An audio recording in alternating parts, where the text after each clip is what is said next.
Я приветствую вас, дорогие друзья, уважаемые гости и подписчики моего канала. Это «Пятничный шум», то место и время, когда мы с вами пытаемся понять, а что вообще происходит, и высказываемся на этот счет.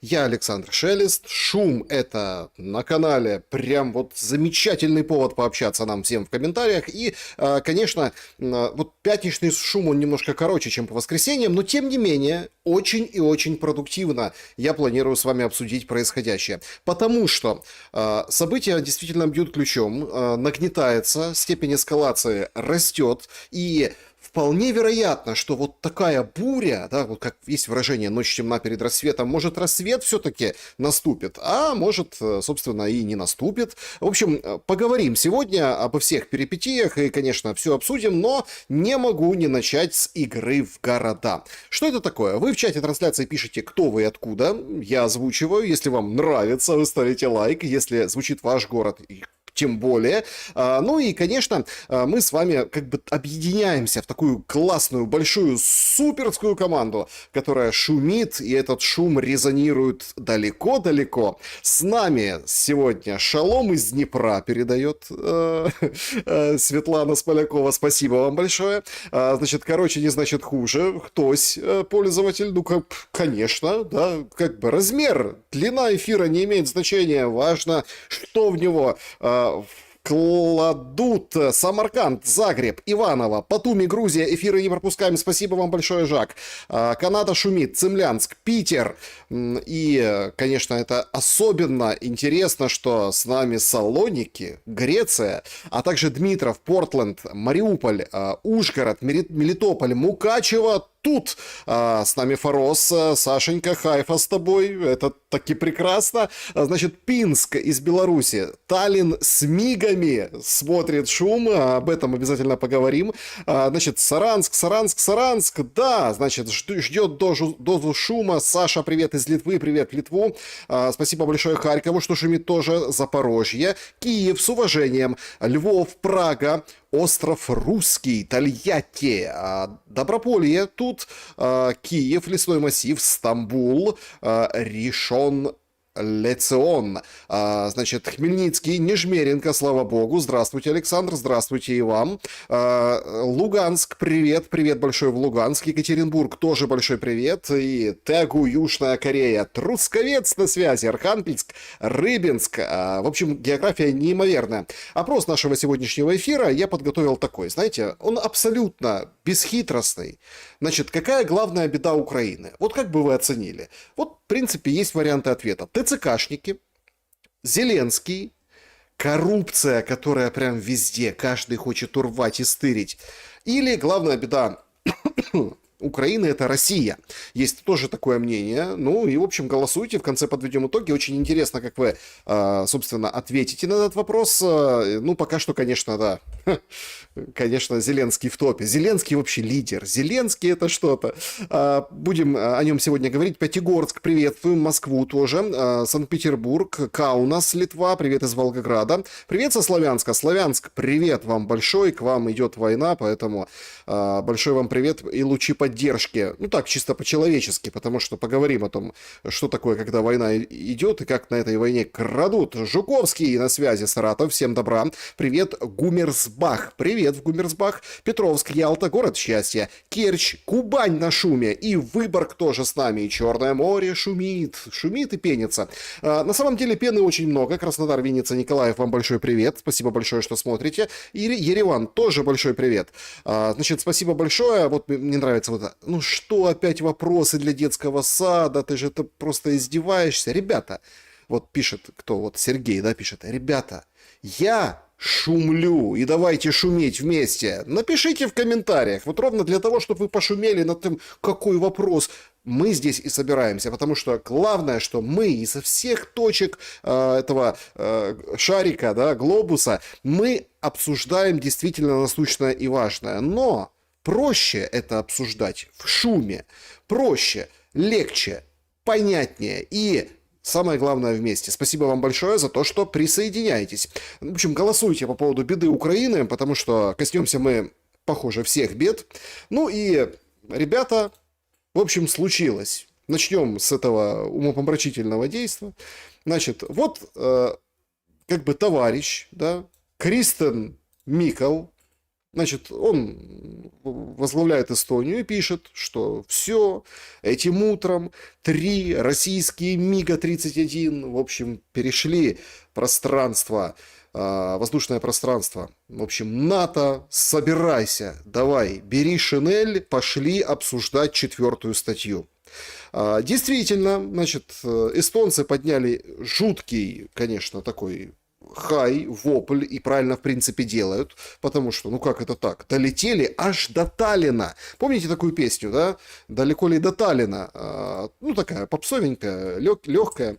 Кая Каллас тоже как бы включилась, говорит, елки-палки, миги разлетались, надо, в общем, сжать Россию, надо, в общем, всеми силами, и вообще, ну, как бы мы будем предпринимать, что-то решать. Я очень жду, ну, пока в ленте не вижу, может быть, завтра будет. Денег им выделят или нет? Полякам дроны, которые летели, да, ну, дроны они вроде как, они без боевой части, но они же вроде как атаковали, а вот МиГи просто пролетели 31 и вернулись. Ну, там как вернулись? Там рассказали историю, что подняли F-35, которые их вытеснили из эстонского воздушного пространства. В общем, целый блокбастер. 4-ю статью, все такое. Но, с другой стороны, если F-35 поднялись, да вытеснили, ну и денег можно не платить, получается. Полякам дали сразу 43 миллиарда. Вот так сходу. На, Польша, давай, будем щит. В общем, что происходит? Многие, конечно, и на неделе обсуждения Польши говорят, Россия пробует НАТО на зуб, Россия, вот это вот хитрый план Кремля, Путина. Зеленский уже быстро переобулся, говорит, смотрите, это они специально делают, чтобы ПВО не давать Украине, потому что европейцы смотрят, что там МиГи летают, тут дроны прилетели, ну и, собственно, все. Да, то есть, и, собственно, все, и ПВО никто не даст, а ситуация же критическая, нам же нужно ПВО, нам нужны деньги, у него же 2 плана у Зеленского. План А – это закончить войну в этом году, и план Б – это 120 миллиардов. Ну, 120 миллиардов не дают. 43 легко за один день полякам. Посмотрим, что получат эстонцы, а Украина как бы вот ходит и просит, ну, это такая вот шапковая экономика, да, как было на эфире у меня на неделе, да, вот с протянутой рукой, экономика с протянутой рукой. И вообще ситуация на фронте очень такая горячая, обострившаяся, а все равно никто не обращает внимания. Сейчас, прямо сейчас летит в районе Полтавской области группа шахедов, ну, как их называют в украинских пабликах, гераний, да, дроны атакуют, был удар баллистикой по Ржищеву, это поселок в Киевской области, уже там хвастаются, показывают воронку. То есть идут обстрелы, но Европа как бы не спешит выделять огромные суммы, патриоты как бы особо не продают, но оружие пошло. Первые там 500 миллионов освоили американского оружия в счет, собственно, европейских денег европейских членов НАТО. Трамп съездил в Англию, об этом тоже, ну, по касательной поговорим, потому что сейчас идут афтершоки геополитические. В общем, жутко недовольны. В прессе британской говорят, вот хулиган этот приехал, а мы так и сяк вот его облобызали, а толку? А толку-то никакого, потому что, ну, патриоты не продают, шибко дорого. В общем, вопрос завязан на деньгах. На деньгах. И вот я просто всех отправляю в ту точку, помните, когда это 22-23 год, при Байдене, да, вот все, кажется, превращают, лепят из Трампа Байдена, а оно как-то не получается. И вот эта вот формулировка, вот эта, она очень классная, она же вот сейчас опять, как бы, как птица Феникс, возрождается. Слабому никто ничего не дает. Поэтому что? Поэтому мы везде выигрываем. Везде выигрываем. Значит, это, конечно, какой-то страшный сон, то, что происходит сейчас на фронте. Марьяна Безуглая выходит и говорит, значит, все, в общем, возвращают россияне утраченные в Харьковской области позиции планомерно, все закрывают глаза, все там прячут голову в песок, И, в общем, пост разнос. Купянск теряем. Ну, в Купянске, правда, ситуация достаточно тяжелая, и там уже бои идут в городской черте. Это, правда, опровергают, говорят, не-не-не, там на окраинах, не переживайте. Но карта Deep State неумолима, все рисуют. А что комментируют люди с мест? Ну, те, которые как бы должны знать. Ну, пожалуйста, городской голова военно-гражданской адміністрації коментують ситуацію в Куп'янську. Ситуація достатньо напружена, вона, можна сказати, критична, те, що стосується міста Куп'янська, але те ж саме можна говорити і про ті села, які розташовані і наближені до міста Куп'янська. Там так само дуже важка ситуація з точки. Значит, что он вещает? Говорит, ситуация тяжелая. Ситуация тяжелая. Но можно говорить это о Купянске. Ну, вообще, конечно, и села, которые рядом. В общем, всем тяжело. Ну, то есть, звучит, видите, оправдательная такая манера. То есть, ну, всем тяжело. И села там вокруг, да, действительно. Зору можливості евакуації людей по місту Куп'янську ще залишається трохи більше, ніж 800 людей, місцевих мешканців. Евакуація на сьогоднішній день суттєво вже ускладнена, тому що вивозити приходиться людей в достатньо важких умовах і небезпечних умовах. Задіюємо і волонтерські групи, задіюємо поліцію, ДСНС, але бачимо, що наразі все складніше і складніше стає евакуйовуватись для людей. Тому зараз відпрацьовуємо варіанти, коли вже трошки змінювати будемо маршрути і варіанти евакуації людей безпосередньо, якщо говорити про місто Куп'янськ. А скільки людей станом на зараз залишається в місті? Ну, за нашими підрахунками, близько 800 людей, можливо, трохи більше. Зараз вже важко останній час вести. глухая журналистка просто не услышала. Ну, мы-то услышали, да, но она не услышала. Она о своем думала эвакуация, вот это все. 800 человек в Купянске. 800 остаются. Их забрать очень тяжело. Были кадры, видео я показывал, по-моему, в прошлом шуме из Покровска, да, или в телеграм-канале размещал. В общем, там вообще невозможно подступиться. Вообще невозможно подступиться к Покровску, потому что волонтеры где-то там, человек должен пройти под FPV, под обстрелами, ну, все же как бы простреливается зона, должен выйти куда-то, бог знает куда, чтобы его там какие-то волонтеры, вот эти ангелы, да, вот эти белые ангелы, вот эти, короче, его забрали. Тяжелейшая ситуация. 800 человек, судя по всему, не заберут, и там будут люди. Статистику важко розуміти, хто залишається, тому що є люди, які виїжджають самостійно, не повідомляють про це. На жаль, є суттєве збільшення поранених людей. Ну, в общем, раненые люди, да, вот не уезжают, не сообщают, очень тяжело. А кто это такой? Ну, райгосадминистрации человек. Он там находится? Нет. Но он как бы эксперт, он вот рассказывает, да, вот это все. Что нужно сделать? Нужно сделать тревожное лицо и, ну, вот так вот болеть за людей. Болеть за людей зачем? Да ради собственной же наживы, ради собственной же выгоды. Это какой-то просто, ну, дичайший эпизод этой войны, потому что, ну, я, если честно, был в шоке от этой информации. Вообще торчу от нашей власти. В городе, где нема ни машин, разбито все, нема ни жильцов, никого. Зато наблюдаем одну фигню. Сделали асфальт. Обалдеть. Влаживается. Смотрите, ровненько, красивенько. Ямочный ремонт называется, текущий ремонт дороги. Где? В Лимане. Кем сделан? Ну, понятно, местной властью взяли и сделали. Ну, когда можно, взяли, пришли, закатали, все. Смотрите, никого нет, побитое все, разбито. И вот они, свежие латочки. Наверное, чтобы эвакуироваться было хорошо. Деньги, блядь, или отмывают, или хер его знает. Ну, Нема ж ничего.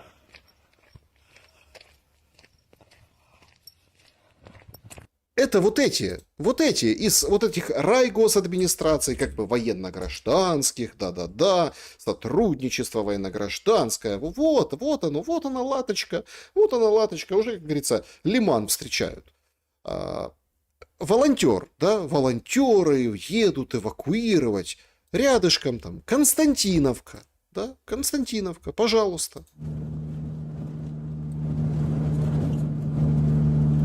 Все в огне. Человек, конечно, жутко матерится, едет, вот у него эвакуация, ну, там, скажем так, на лобовом стекле. И вот он подъезжает, там, проспект Ломоносова. Мы примерно можем оценить. Донецкая трасса, все, он говорит, где он, что он. Заезжает в Константиновку и видит, как горит 14-этажка. И материт, на чем свет стоит. Вот это, говорит, выбрался я в эвакуацию. Все в огне, все разбили. Город превращается, ну, в тот же Купянск, в тот же Покровск. Все, как бы, забрать людей еще можно, но очень сложно, потому что все простреливается. Вот, так выглядит война. Не подбирает слов этот волонтер, который поехал за людьми. Константиновка. Причем это вот вчера, 18.09, выложил он в сеть. Это город смерти с разваленными домами. Почему? Потому что мы же побеждаем. То есть Зеленский так и говорит, мы побеждаем. Это победа. Причем, я бы сказал, полная победа. Ужасные кадры, да, вот с Константиновки, но почему-то никто не говорит, не поет, песен никаких не поет про них. Ну вот помните же песню «Фортеця Бахмут», да? А где «Фортеця Константиновка» песня? Ну ладно, антитела спели, ну давайте там Потапу закажите. Кто еще там? Монатик пускай споет. Пускай споют всякие там про фортецию Константиновку. Про фортецию Лиман с полатанными дорогами. Это же что свидетель? Мы не сдадим Лиман. Нет, ни в коем случае. Какой Лиман? О чем вы? Карта Deep State. Вместе там понятно, Марьяной Безуглой. Всех просто, обескуражила новость. Начавшееся наступление российских войск в районе Липцев. Смотрите, это прямое движение к кольцевой Харькова. Это Харьков. Молчал Генштаб. Вообще не попадало ничего. Ни пролетов, ни ударов. Вообще об этой зоне молчали там 20 какой-то июля, с 20 числа июля там что-то упоминалось, что там кто-то что-то где-то там ударил. Вот, пожалуйста, есть четкое сообщение о том, что движение идет вот сюда, в сторону Липцев. А тут уже Харьков. Понятное дело, что силы обороны отбросили противника от Владимировки. Вот они. Смотрите, Шахово, Владимировка. Вот здесь еще вот с одной стороны, с другой стороны Шахового. И вот нам показывают и рассказывают все вот об этом вот этих, заячьи уши кто-то называет, об этой зоне. Вот, мол, здесь вообще сфокусировано все. Здесь вообще все. Вот наши тут и победы, и тяжелая ситуация. Почему? Потому что это нависание над Покровском, которого удалось избежать. Ну, а то, что в Зверово, вот уже фактически бои идут в самом Покровске. Вот он, Покровск, вот Зверово. Это дело такое. Но в то же время, с другой стороны, к Шахово продвинулись. И Купянск. Купянск, тот, который там 800 людей нам рассказали с болью, но не владеющие информацией представители местной власти. Бои, видите, в самом городе. Вот здесь примерно центр. И получается, что по данным Deep State, да, вот здесь уже идут бои. Но всем говорят, что нет, Купянск никто не сдаст, будем бороться. Зачем Безуглая рассказала о Купянске? Ровно за тем, что туда бросаются силы и усилия, и, чтобы остановить продвижение. Фронт как-то стабилизировать. Но резервов все меньше и меньше. Сообщают, что меньше и меньше этих резервов. И на всех не хватит. Поэтому ключевой момент, новостью, например, сегодняшнего дня, посмотрим, конечно, в динамике за развитием, что вообще будет, это, конечно, вот этот вот как бы такой рывок или обманный маневр, или продвижение, попытка как бы сунуться туда, на Харьков. Чтобы что? Чтобы правильно опять всех мобилизовать, посмотреть, как далеко пойдет, и вот таким вот образом опять дернуть резервы, которых и так немного.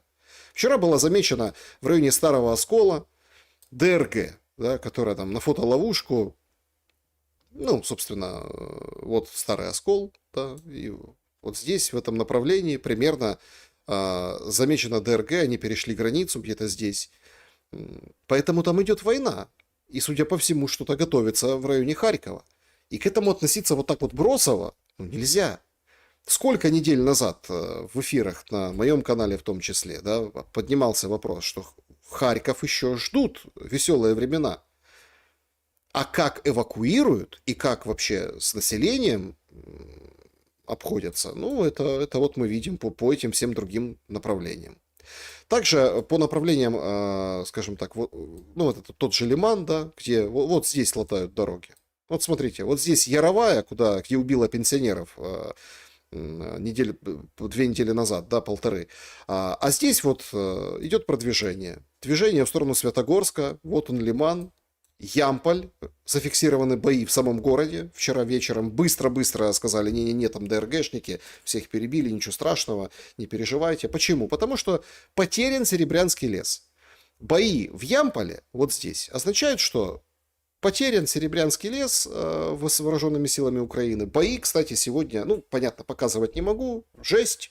Минобороны Российской Федерации показала. Вот это Серебрянское лесничество, как, собственно, там все происходит. Бегают между голых столбов сосен, абсолютно голых, да, как между палочек, как вот в каком-то, не знаю, там лабиринтике, да, вот это солдатики, и друг друга стреляют дронами и другим оружием. В общем, это все демонстрирует российская сторона, потому что Серебрянский лес, как его называли, лес смерти, теперь получается за их спиной. А что впереди? А впереди как раз таки вот этот Ямполь и Лиман. Лиман, где латают дороги. Вот поэтому я и, собственно, и поразился. Это же уму непостижимо. Но у Зеленского победа. Он вот здесь, в районе этих заячьих ушек. Где-то вот здесь. Ну, опять-таки, смотрите, Доброполье, оно большое. Это может быть где-то здесь. А может быть где-то здесь. А может быть где-то здесь. А может быть вообще очень и очень далеко. Потому что достаточно странно все это выглядело. На фронт отправился. На фронт потужно поддержать воинов, которые, внимание, контрнаступают. Приезжала Мецола из Европарламента. И он ей рассказывает, 4 было операции у россиян, 2 провалились, большущие потери. Сейчас вот работаем над 3-й. Идет контрнаступление возле Доброполья, куда он вчера и съездил. Ох, это, конечно, нечто. Слушайте, ну прям клипы снимают у него в офисе. Значит, он им награды, они ему шевроны, что-то он пытается прочитать, но он, видимо, без очков, он же очки уже носит, все же видели, да, такие круглые. Прочитать шеврон, вот так вот, всем, кто держит небо беспилотниками, всем нашим героям вручил фотографии, они ему кокарду 2 ручками кланяются в пояс. Холеные такие, ну это командиры показывают. И вот он, финальный кадр. Вот он. Сошла уже эта вся волна. Теперь вот обязательно должен быть Ермак рядом. Вот там в блиндажах, в углублении, вот там все. И вот последняя, финальная ударная точка этого клипа. Ермак. В общем, сегодня ну вот смотрите, а как после этих роликов вообще, ну, как не верить? Смотрите, Зеленский и Ермак поехали к солдатам, там такие все солдаты, все у них все ждали, вручили награды, все, настоящие бойцы, тем, кто небо держит. Конечно, ты веришь. Насколько вы доверяете или не доверяете Зеленскому? Доверяю, не доверяю, тяжело сказать. 25-й год, сентябрь. 59% доверяет Зеленскому. 34% не доверяет, остальным тяжело сказать. Ну, на 1% подрос с августа. Ну, точнее, июля-августа. 58 было. Правда, в мае-июне было 65, а еще раньше 74 на фоне вот этих всех овальных кабинетов и овальных дрязг. Но смотрите, это высочайший уровень поддержки, 59%. Что бы там враги не говорили, что бы они там не придумывали. Но обязательно в этом графике, я думаю, что вы заметили, да, нужно начинать с сентября 2019 года, когда вообще было 80. 80. Вот доверяешь Зеленскому, вот смотришь и прям доверяешь. А что он говорит? Наступаем, контрнаступаем. Значит, на тайной вечере со слугами, которая была 16 числа, оттуда сразу четко перенесли, сказали, никакого Донбасса не отдадим, мы разобьем там российскую армию, и, в общем, будем контрнаступать, всех перебьем, освободим даже еще, никто ничего отдавать не будет. О как! Мощно! Вообще вот это мощное обращение, так сказать, уже находят отклик в той же депутатской среде.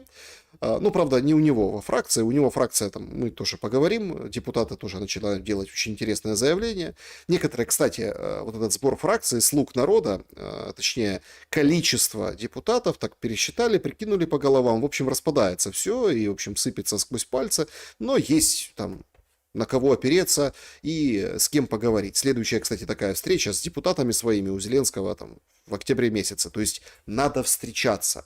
Никто ничего не понял. Будут выборы, не будут выборы, готовиться, не готовиться. Все депутаты говорят, надо готовиться. Чуть ли не последние там дни это Верховная Рада, будет новая. Но другие говорят, нет, вы что, идет война, какие выборы. Но как бы вот пытаются, да, показать видимость, создать вот этого политического процесса и договоренностей. Гончаренко тут троллит ежедневное обращение Зеленского. Потужно вітаю кожного. Вільний народ вільної країни. Сьогодні є новина. Україна опинилася на 122-му місці в світовому рейтингу свободи. Друзі, це ще на 17 місць вище Росії. Раніше було набагато вище, тепер вже близько, але все-таки ми вищі. Тож це перемога. До Північної Кореї ще є час і є місця, і тому я далі працюю. Як працював 6 років, за ці 6 років ми наблизились до Північної Кореї, то думаю, що ще за 6 років її вже переженемо. Тим більше, що може і будуть вони. ЦВК повідомляє, що в наступному році виборів теж не буде. Ну а в принципі, нащо вам вибори, коли є я? І хочу сказати вам, що ці рейтинги все-таки наш шлях до Європи. Поки віддаляємося, але це такий обхідний маневр. Ми спочатку опустимося, як зараз, в цьому рейтингу свободи. Ми опустились до Руанди, Уганди і Малі, але потім зробимо ривок. Але вже з іншого боку. Можливо, проб'ємо дно, а якщо пробили дно, то там нижче Африки, десь має знову початися Європа, правда? Тож я працюю. Також сьогодні з'явилася новина, що все-таки я є на плівках Міндіча. Тому годі вже називати це плівками Міндіча. Мені це трішки прикро. Це, будь ласка, це плівки Зеленського. Так буде правильно. Взагалі в країні багато... Понимаете, все превращается в какую-то клоунаду. Понятно, что там Гончаренко высказывает свои вот эти, скажем так, ну, какой-то конкурс капитанов, там, визитки, пародии. Пародия Гончаренко на Зеленского, понимаете? Пародирует. А что предлагает Гончаренко? А он предлагает нормально воевать, а не так, как Зеленский. Нормально. Потужно, только по-настоящему. То есть нет альтернативы. Есть шоу пародий.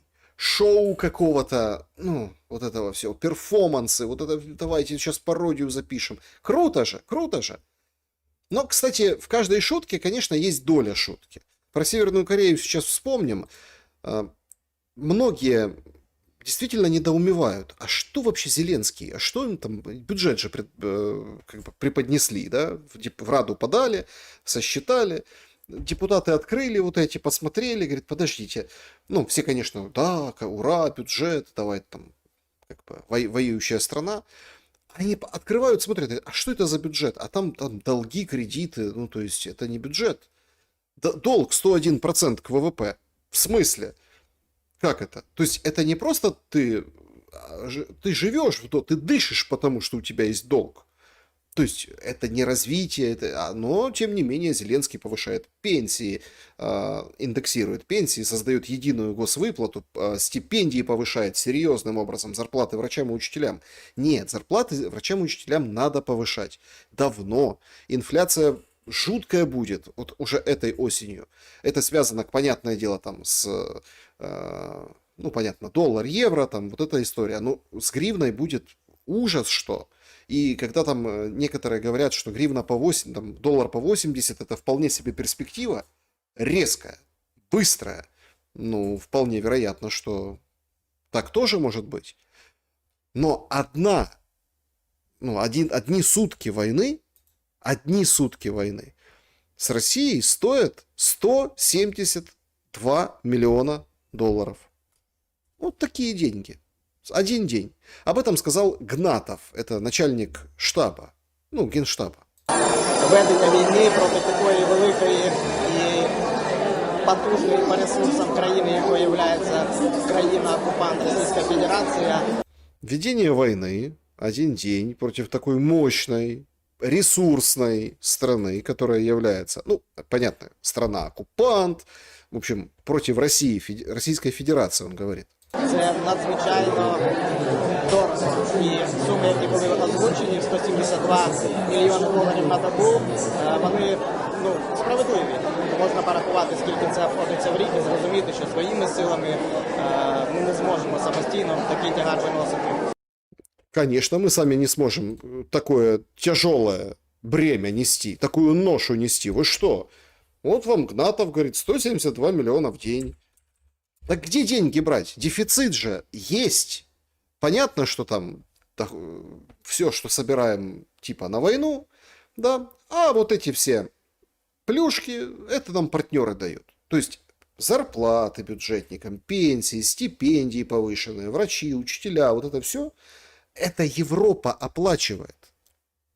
Где-то в долг, где-то в дар, где-то еще как-то, где-то мутки, где-то схемы, где-то большой процент, где-то не очень. Но это платит украинцу Европа в тылу. Они купили украинцев. Они купили вот это доверие 59%. Да? Написали и все. Они все купили. То есть, и они решают твою судьбу. Они тебя кормят. Да, зарплаты, пожалуйста, там, соцвыплаты, пакеты. Они дают деньги, а ты берешь эти деньги. Ну, ты не можешь отказаться, потому что ну, это немножко на другом уровне, междугосударственном. И решают твою судьбу. Тебе идти воевать, не идти воевать. На встрече со слугами народа он говорит, трудные решения будут непопулярные, если вдруг фронт прорвется. Ну так, мы видим, какой фронт. Он же не прорывается, там же победа за победой. Победа же за победой. Суммы, мы отбили направление, там еще второе направление не могу сказать какое, тоже в тайны, вот это вот игры Зеленского. Но он нашел, где брать деньги, как закрыть на следующий год дефицит бюджета и вот эти все хотелки реализовать, и чтобы как бы дыры не было и в этом году, и в следующем, представляете? Не поверите, оружие экспортировать. Во время войны экспортировать оружие. Дефіцит у фінансуванні на виробництво зброї у нас буде покривати з цього року, в тому числі за рахунок керованого експорту деяких видів нашої зброї. Значит, с этого года уже покрывать дефицит будет управляемый экспорт некоторых видов нашего вооружения, говорит Зеленский, за границу. Завдяки такому керованому експорту ми будемо збільшувати виробництво дронів для фронту, будемо мати фінанси, певні види зброї, і ця сучасна зброя ми можемо виробляти у значно більших обсягах, ніж можемо самі профінансувати. Смотрите, логика, конечно, железобетонная. В общем, начнем продавать, появятся денежки. Мы сможем финансировать на оружие. То есть нам надо сначала создать не для фронта, продать, получить деньги, создать для фронта и в бюджет положить. Ну, чтоб хватало. Классная схема. Да золотое дно. Певні види зброї вже у нас в значно більшому обсязі, ніж реально потрібно нам сьогодні в Україні. Это какие? Ну, он говорит, какое-то вооружение, у нас его много. Это вот эти, про эти дроны Стерненко, наверное, говорит, которые уже не работают. Надо их толкнуть, ну, каким-нибудь там лохам, где-нибудь. Может, тем же европейцам.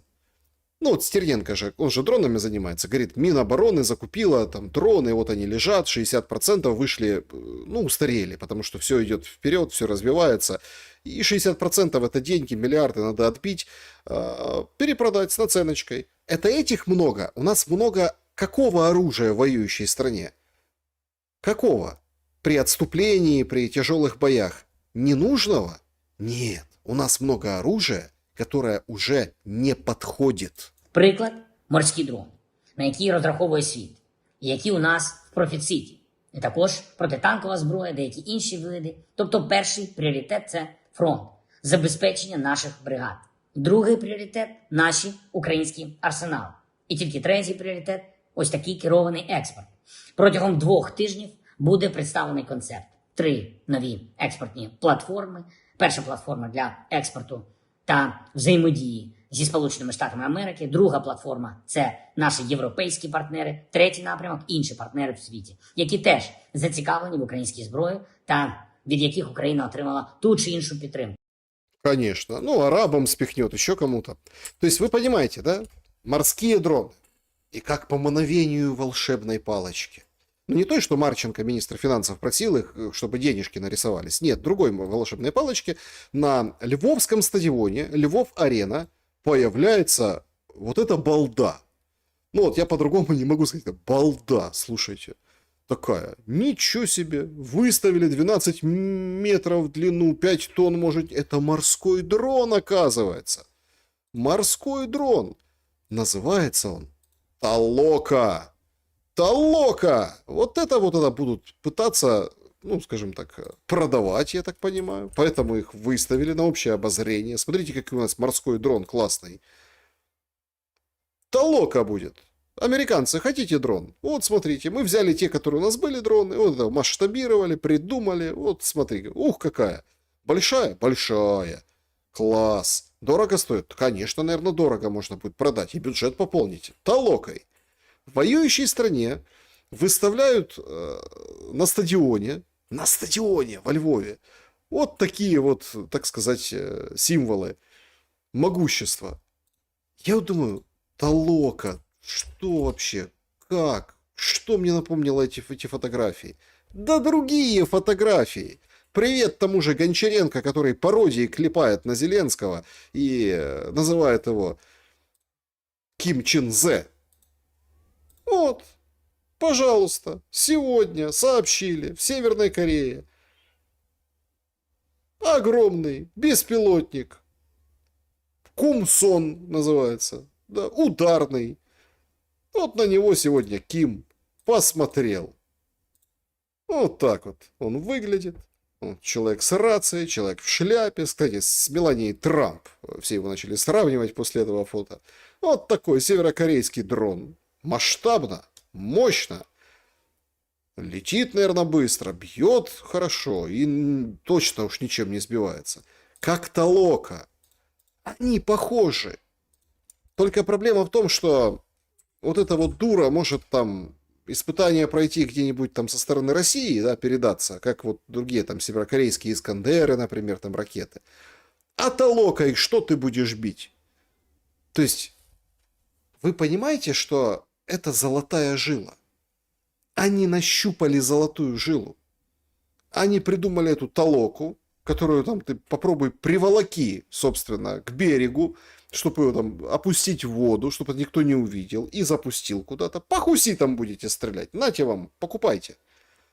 Чтобы продавать оружие, когда там набронники, каски, какие-то там всякие примочки и то же самое оружие Скидываются родные, бойцы, сообщества, волонтеры.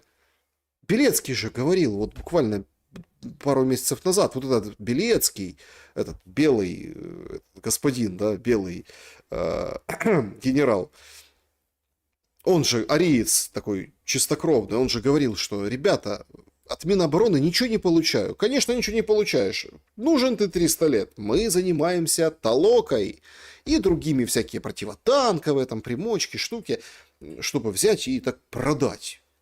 А знаете, что будут продавать еще? Дроны-перехватчики, о которых сегодня сказал Шмыгаль, говорит, 1000 в день будем производить. Да, для украинских целей? Нет. Перепуганным эстонцам, полякам вот туда спихнем. То есть вот эту всю историю с запущенными дронами по Польше, с этими мигами, которые пролетели там где-то возле Таллина, это все время нужно как можно быстрее продать и получить деньги. А то, что этот дрон там устареет, перехватчик, или это толока никому не нужно, это дура вот это, понимаете, покажет, что она неэффективная, например. Да, это будет потом. Главное сейчас урвать деньги. Они чувствуют конец. Они его прям чувствуют. То, что они начинают продавать оружие, это разведпризнак конца. Они начинают быстро-быстро наживаться. Этот диапазон конца может продлиться полгода, может там 8 месяцев, но они это видят, они это чувствуют. Поэтому нужно вот эту всю ерунду, которая там неприменима в украинских реалиях войны, надо быстро сплавить, деньги поделить. Ну, конечно, в бюджет положить и дефицит компенсировать. Это их хлеб. Успеть. Ну, а параллельно воюют же не толокой. Смотрите, какую толоку придумали. Ух, почти как у Ким Чен Ына. Ну, только в море. А воюют обычными людьми. Унижая человеческое достоинство, издеваясь над обычными гражданами, засовывая их в бусики, отправляя на фронт, умирать вот это вот в этой войне пешком с какими-то абсолютно другими дронами. То есть логика понятна. Наценка суперская. Ну, сколько стоит там дрон какой-нибудь, да? Там, ну, $500 он стоит. Но ты ему там примочку, ты ему сюда для сброса, аппаратуру. И вот смотри, 3000. Ну, я условно беру, там разные, понятно, есть дроны, есть большие, есть поменьше. Все, наваримся. А если партию? А партию загнали, это же какой подъем? Подъем сумасшедший. Пока пехотинец с автоматом, так сказать, идет по, например, Серебрянскому лесу, что сегодня показывали Минобороны Российской Федерации. Ну, кадры просто неподходящие. Ну, то есть они пытаются слинять, пытаются сдаить. Это называется последний взгляд на Севастополь. Есть такое выражение. Вот они вот здесь, вот сейчас, если они взялись за эту тему, то это означает, нужно очень быстро провернуть и прокрутить все. Значит, скоро вот что-то приближается, финальное. Ну, а люди, что люди? А люди это, ну, иногда там чего-то покажут, да, там, ну, ТЦКшника покажут, чтобы все жалели, там, он с ножевым ранением один попал, кто-то еще, да, вот эти там случаи эти все, бусификации, это все как бы там. Бабло, вон оно, вверху, в дронах бабло. Все стали производить дроны, все. Это лучший бизнес. А потом Ляшко удивляется, матерится, говорит, вы что там покупали себе машины эти новые, дорогущие, а у нас пикапов не хватает. Я ж Ляшко, я ж землю ел в Верховной Раде. Ну и в конце концов пришел к выводу, что он и противника одним словом называет, и вот этих людей, которые вообще понимаете, что все может обрушиться, что такое война. Люди не понимают, но власть и вот это решение об экспорте оружия показывает, что они все очень хорошо понимают, что скоро все закончится. Вопрос только будет с обрушением фронта или без. Ну вот так, если так посудить.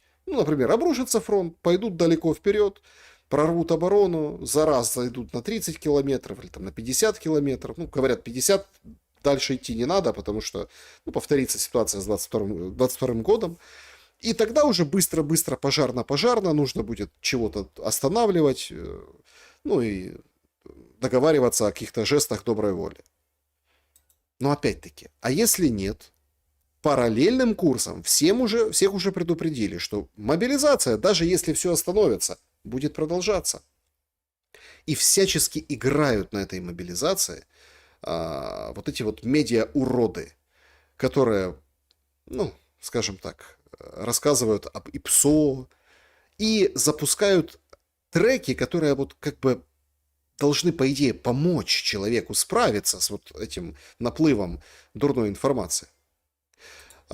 Сегодня вспоминали, потому что судили, там охранника, который там воевал, не воевал, вообще непонятно, в Белгороде фоткался, ТЦКшника, который ударил учителя в Харькове. Эту тему взяли, там мэр с ним поручкался, Терехов, это все помнят, это яркая такая массированная, это с разрешения распространили. И все давай демонстрировать, какая цивилизованная страна, что этого Лис у него как бы позывной или кличка, там в Харькове его хорошо знают.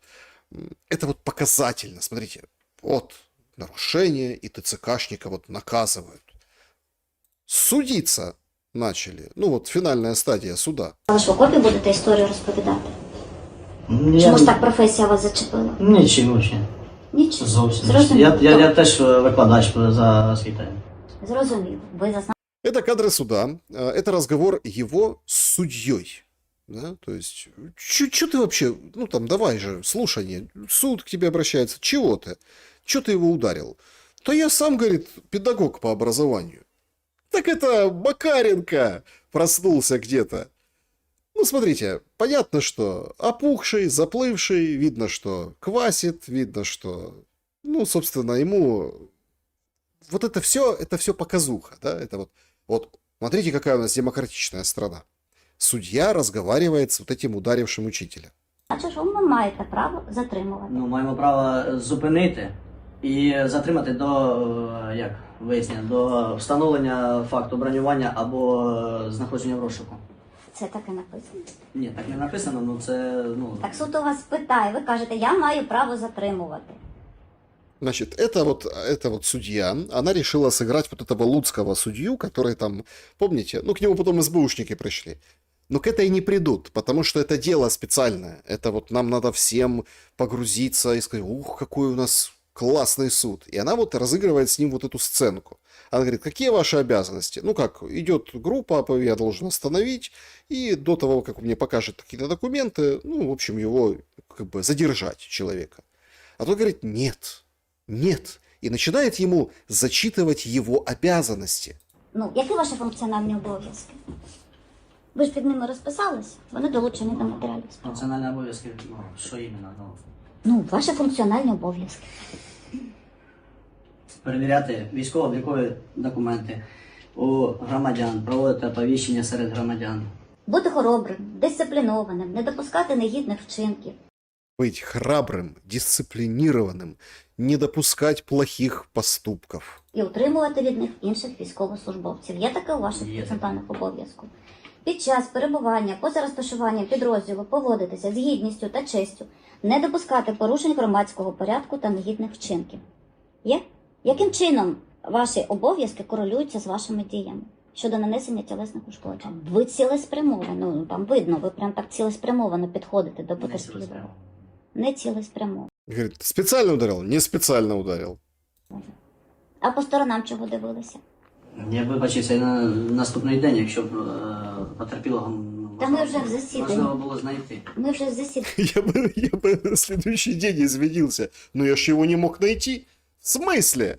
Учитель в школе, все телеграм-каналы, местные каналы, Харьков на ушах, вся страна на ушах от этого, скажем, его поступка, когда он ударил возле автомата с водой. З червня місяця. 4-й місяць, як судовий розгляд іде. Це треба, я можу зараз. Суд вас не примушує. Це ваше, просто ви кажете, я маю намір. Суд вас запитує, коли ви його будете реалізовувати, ваш цей намір. В даний момент мам.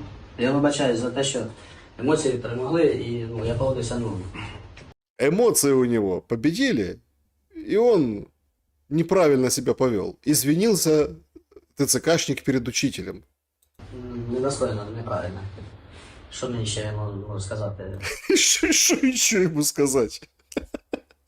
Ну, понимаете, помните, я не знаю, сейчас на российском телевидении это есть, но когда, ну, в общем, было в медиа нормально, то есть все смотрели там российские каналы, это не было такого там... Был такой вот этот час суда, по-моему, помните? Час суда. То есть там актеры приходили и какую-то ерунду рассказывали, там сидел, этот Павел Астахов, вспомнил, Павел Астахов. Ну, он сейчас там должность какую-то имеет, тоже там на ток-шоу ходит, там правильные вещи говорит, там про православие, в общем, такой весь. Но он тогда, он же юрист, но он как бы, он там единственный как бы профессионал, а в остальном дело подложное, это, ну, как бы актеры играют, они там ругаются, это все там залипательно так для домохозяек. Вот это вот оно. Ну, что еще сказать? Я ж не знаю, це ваша справа, що казати. Я вибачився, чесно, мені самому неприємно, що вставати. Неприемно. И самому неприятно. Представляете, извинился на суде. Новая сенсация, срочно в номер. 4 месяца. 4 месяца вот эта ерунда длится. Він вам не надав документи. Я просто безсилість, давайте простими словами. Значит, он мне не дал документы. Это вот другой фрагмент, да? Но он говорит, бесил меня. Смотрите, он вспоминает это Суспільне Харьков, да, вот, вспоминает вот этот эпизод. Он говорит, бесил меня. Вот он, смотри, один проверяет документы, а этот стоит его учитель и бесит.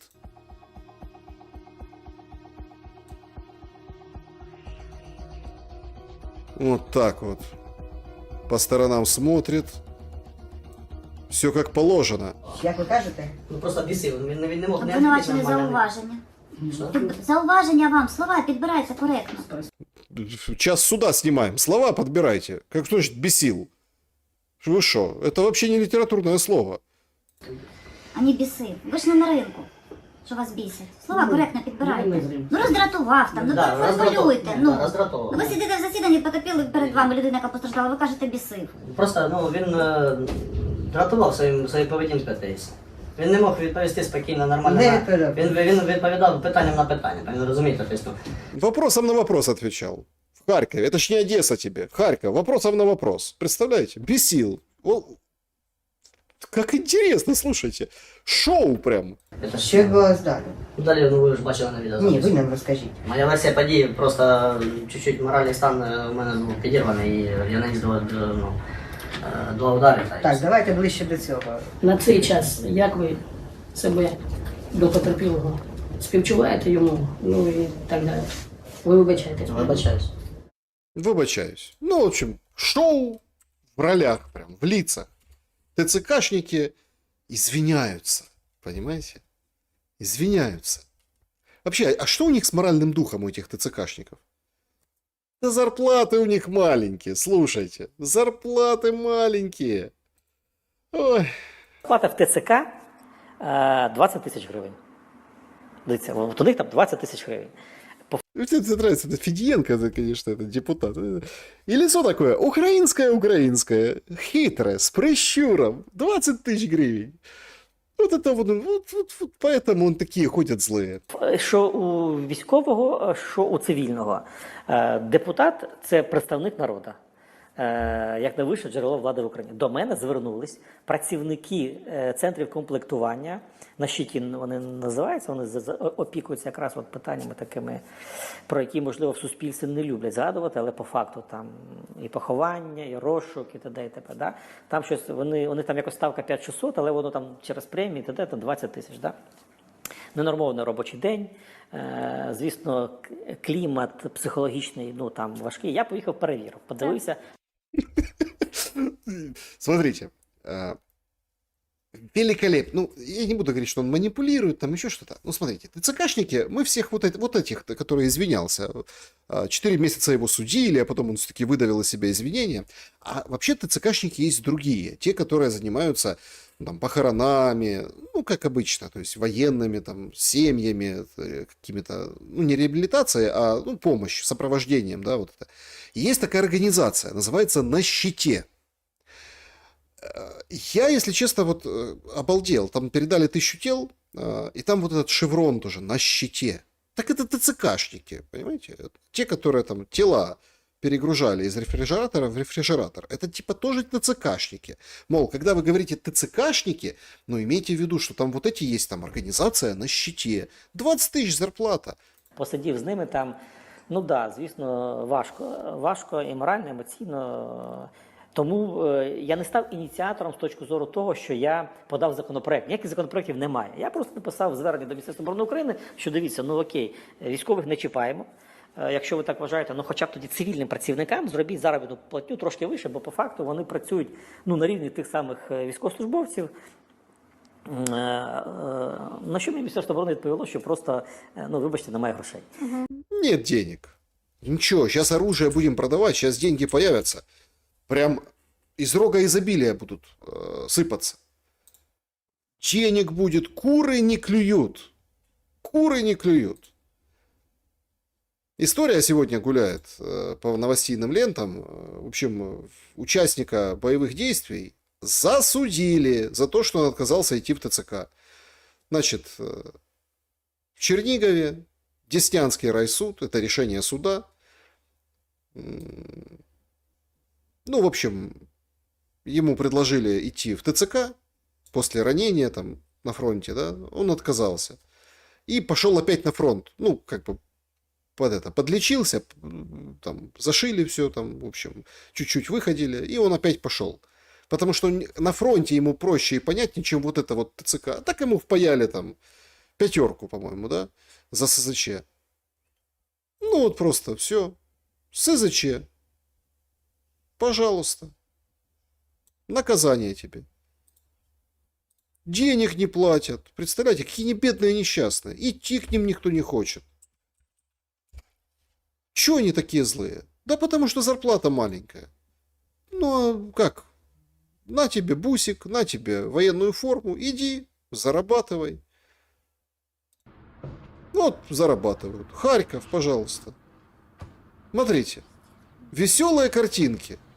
Просто как, ну, там, за руки, за ноги, за все на свете. Человек прикидывается шлангом. Ну, он вообще, собственно, падает навзничь. И ничего страшного, они научены. Все, как премия ж сама себя не заработает. Ну и давай его долго засовывать в этот машину. Это даже не бус, это не микроавтобус. Это вот просто в обычную машину. О, полицейский вышел, смотрите. И давай. Вот у него сумка. Прям вот с этой сумкой и вперед. Бодикамеры спрашиваете? Видите бодикамеру хоть одну? Нет. Вы думаете, он будет извиняться на суде? Нет, а он в суд не попадет. Это дело никто не будет в том же Харькове, да, раскручивать. Мэр с ним не будет ручкаться. Нет. Нормально все. Точно так же, как вот в Новояворовске. Вы думаете, Харьков? Пожалуйста, Харьков. Вот Львовская область, Новояворовск, родина Кузьмы Скрябина, разбившегося известнейшего певца в Украине. Трезвомыслящего. Украинца, который вот тогда еще с 2014 года хулил вот эту всю АТО, вот эти все, скажем так, моменты. Новояворовск. Вічі люди щось роблять. Хлопа двічі. Вічі що роблять? Пацана зловили, Боже мій. Мати Божа. Щось і робить. Господи, щось і робить, подивіться. Люди. Я улыбнулся, но потому что колорит. Что це робить? Колорит. Ну вот, колоритно. Маты Божа. Да, пожалуйста. И вот это вот давай там свистопляска. Никто не будет в суде извиняться, никто не будет вот это вот. Никто ничего. А может там хотя бы уже как-то, не знаю, ну кто-то в Ужгороде извинится.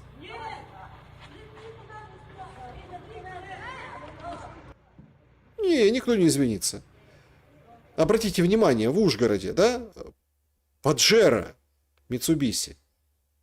Старенький. Но хорошо, видимо, в Европе купленный. Паджеро. На таких бандиты ездили, я помню. Да, вот они только появились. Ну, вот они, в принципе, и совпадает все.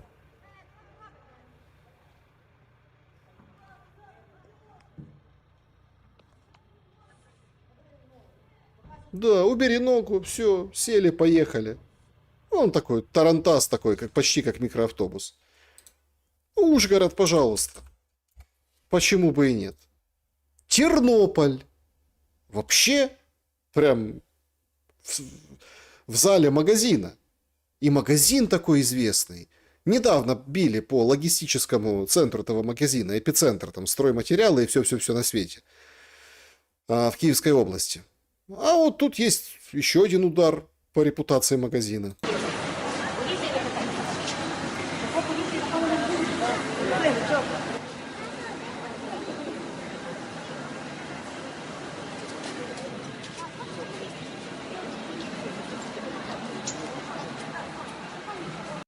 Обратите внимание на рост двоих из трех бусификаторов.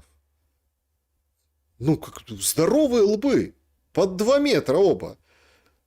Ну, реально 2 метра. И вот обычного среднего роста, там прохожие, видите, тоже покупатели. И вот одна женщина только вступилась. Видимо, это она с ним пришла в этот эпицентр выбирать обои. Или что там выбирать.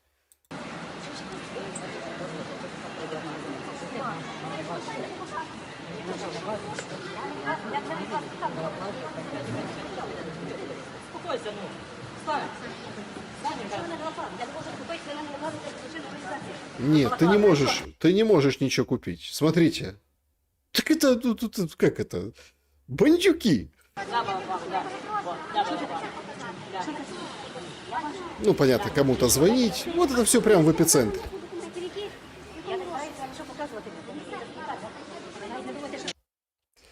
Как там было написано, да, вот?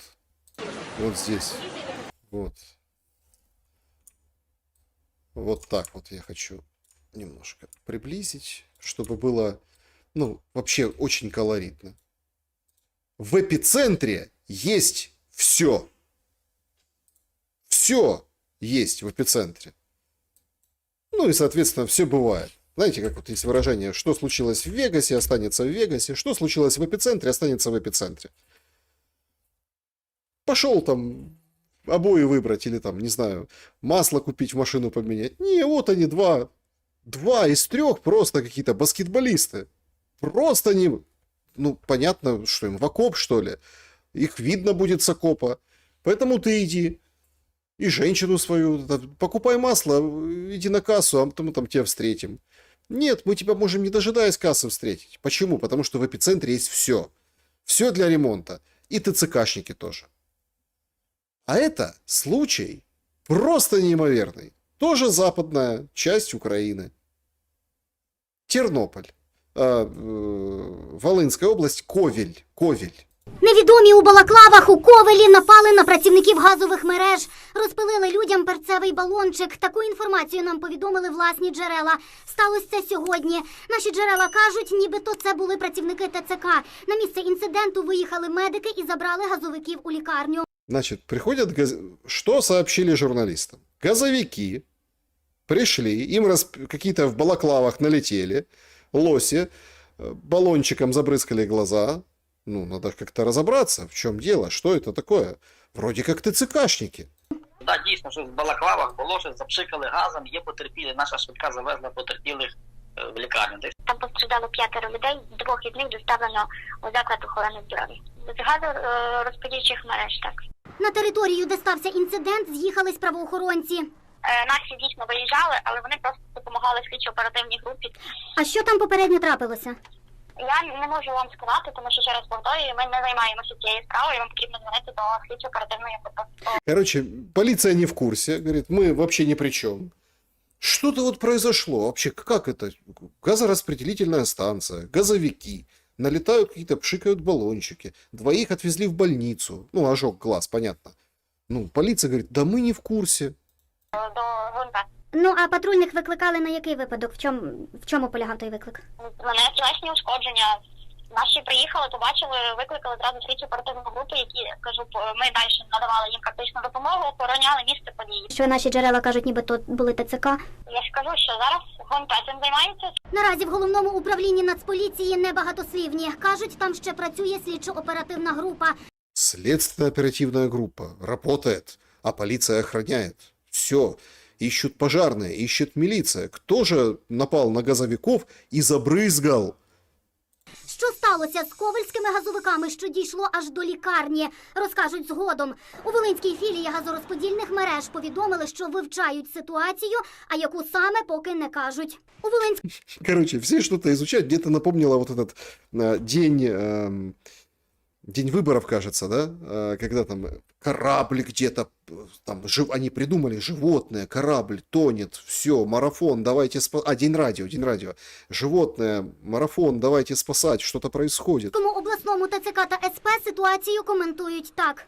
Сьогодні, близько 8 ранку, у місті Коваль на вулиці Степана Бандери військовослужбовці ТЦК та СП Это песня. Сегодня в 8 утра на улице Степана Бандеры военнослужащие ТЦК проводили оповещение. проводили мобілізаційні заходи. На законну вимогу групи оповіщення пред'явити військово-облікові документи громадянин призовного віку відмовився надати свої дані та намагався втекти на територію одного з підприємств критичної інфраструктури. Військовослужбовці прослідували за ним з метою встановлення особи. Этот птичий язык, значит, на улице Степана Бандеры, ну а где еще? Так сказать, увидели там человека, он убегать начинает. А они же, что ты убегаешь, давай мы тебя догоним. Документы спросим у тебя. Он забежал на территорию газораспределительной станции. Это вот критическая инфраструктура. Під час цього до військових підійшли 3 працівників вказаного підприємства, які почали чинити опір, погрожувати та намагались спричинити тілесні ушкодження військовослужбовцям. Згодом на місце підійшла група ще близько 15 чоловік з... Подождите. Значит, газораспределительная станция, объект критической инфраструктуры. Забегает кто-то туда, те за ним спросить документы. А тут 3 выходят и начинают пытаться нанести телесные повреждения военнослужащим ТЦК. А тут еще 15 вийшло. Числа працівників цього ж підприємства, які продовжили перешкоджати виконанню службових обов'язків, шарпали військовослужбовців та Шарпали. Военнослужащих смикали. Шкодили службовий автомобіль. З метою самозахисту та припинення протиправних дій військовослужбовці застосували спецзасоби – сльозогінний газ. Олена Лещук, телеканал. Дело раскрыто. Газовикам. Нормально. Ох, как любят. Ох, как любят этих, прости господи, ТЦКшников. Ой, как любят. То есть мужики с газовой службы, газораспределительной станции, к ним забежал спрятаться вот этот жертва, вот этих. Они вышли все скопом, автомобиль повредили, накостыляли им, те брызнули и убежали. Но вы же видели начало, да, вот этого материала? Никто ничего не знает, что произошло. Слушайте, как это, 12 стульев. Я свидетель, что случилось. Никто ничего не знает. Пришли охранять, следаки, тут давайте, там все. Все. А потом этих ТЦКшников, они же под бронью, им, критическая инфраструктура, газораспределительная станция. А потом будут их ловить, а потом все будут удивляться. А что ж такое? Чё ж так не любят ТЦКшников? Нервная работа, понимаете? 20 тысяч гривен зарплата. Вот это вот. Ну, хоть баллончик газовый дадут. Это уже хорошо. Но он его не продает, потому что работа опасна. Просто какой-то театр абсурда. Какое-то издевательство над здравым смыслом. И вот во Львове, тоже видите много про Западную Украину, во Львове вот спросили на улицах, опрос провели, а как вы вообще относитесь к тому, что мужики вот это уезжают? 18-22, вот только открыли, все сразу поперли. Чи підтримуєте ви виїзд чоловіків 18-22 років за кордон? Ну, явно с сожалением усмехнулся. Где мои 22 или там, где мои 18 лет? Подумалось ему в этот момент, этому мужику. Взагалі підтримую. Підтримую, тому що якщо ми йдемо в Європу, то взагалі, типу, стримання всіх чоловіків, це, це проти правил, типу, і кожен має право обирати, де він хоче бути зараз. Я не проти взагалі, не проти. Того, що їм дозволять виїжджати, я не проти. 18-22 роки – це не той вік, на мою думку, в якому зараз потреби є на фронті. Я дуже позитивно до того відношуся. Чому? Потому что мне 21. Кожна людина має право свого голосу і може виїжджати куди хоче і подорожувати. Так як були закриті кордони, то трохи дивно було, чесно. А от є ж у вас хтось, хто виїхав легально? Так, виїхали, брат. Брат уехал. Конечно, брат уехал. Поляки говорят, за 10 дней 10 тысяч человек только они приняли. Так есть же не только Польша, есть другие направления. В принципі, нормально. А вам скільки років? 18. 18, я почти угадал, да, 18. А ви не плануєте виїжджати? Поки що не планую. Маю ще час подумати. Так. Всі хочуть жити, тому вони такі ж самі, як і жінки, вони теж хочуть жити, особливо молоді.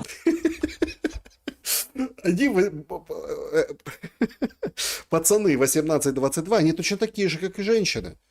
Они хотят жить. Ті, яким ще там 18 років, і вони живуть своє життя. Це, я підтримую одним словом, якщо так брати. Чи є у вас вже хтось, хто виїхав в такому віці? Зі знайомих, так, дуже багато, дуже багато. 22-річні, так, майже всі повиїжджали. Куди?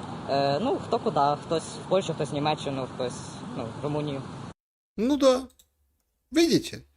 И вот когда рассказывают там львовяне, они там такие-сякие, там какие-то упоротые, улица Степана Бандеры, там все очень адекватные. Плюс-минус там, молодых показывали, да, немножко там постарше чуть-чуть, но все говорят, да, валите. Заметили, 22 года уезжают. 18, так еще пока не уезжают, потому что еще есть время, но они думают, что есть время там, сколько это, 4 года, да?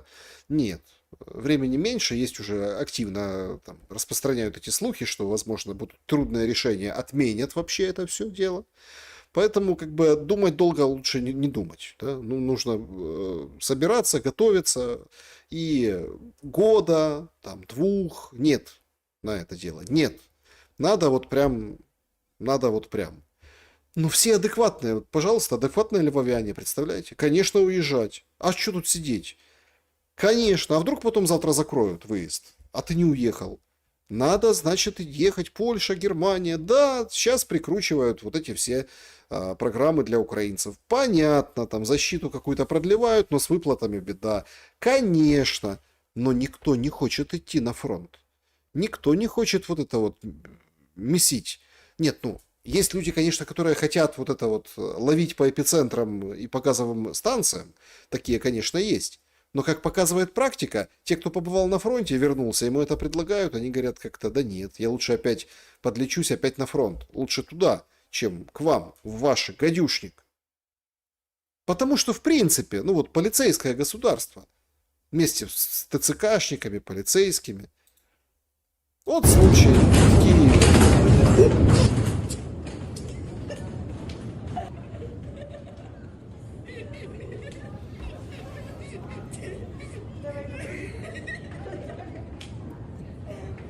В общем, паренек пробежался по метро. Снял видео, видимо, для хайпа, для чего-то еще.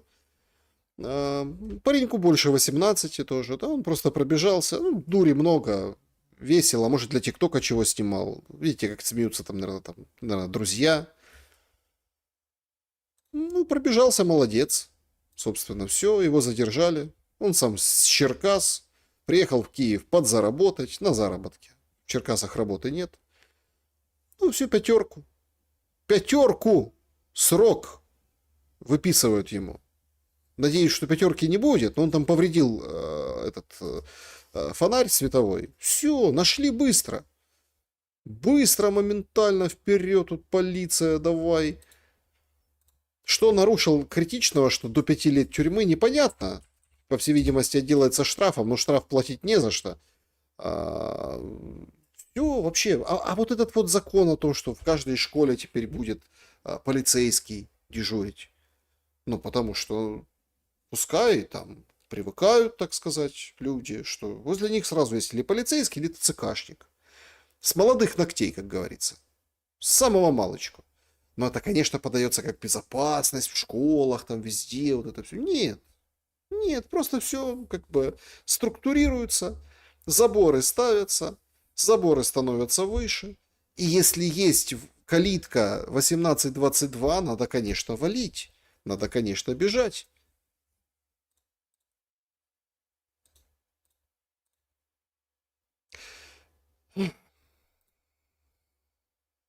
Ну, куда? На Запад. Да? Что у нас на Западе? На Западе, конечно, все очень и очень обсуждают визит Трампа в Британию. Вот такую, так сказать, карикатуру намалевали в The Times. Так сказать, поимели британскую корону. Вон там корона, вон там трусы, флаг Британии, шпаки, все здесь, все рядом. А Трамп сделал свое дело и может уехать. Брошенный Стармер. Вообще критики очень много этого визита. Это вот такие отголоски, или как там я называю, авторшоки. Вот смотрите, как изобразили Трампа. С георгиевской с ленточкой, флагом России на груди Z. Ну и, собственно, вот таким лицом. Многие написали, что эта тема была провальной. Это была очень провальная история.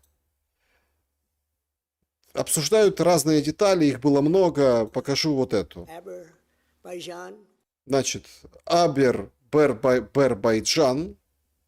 И вот как реагировал, когда Азербайджан и Албанию перепутал Трамп на брифинге Стармер. Не Армения, а Албания. А это вот у него перебирает Албания, Армения, Армения. Ну, в принципе, он выглядит как на карикатуре. Вы посмотрите, лицо, которое пытается как-то вот завести искра, понимаете, не загорается, как в моторе, там, интеллект. Не заводится интеллект. Вот так. Вот такая оценка. Что же мы с этим интеллектом? Как у нас, да? Многие обратили внимание, что как-то вот ни шатка, ни валка. Нет каких-то новостей шибко. Ну, там от Маркаровой тоже не особо было много новостей.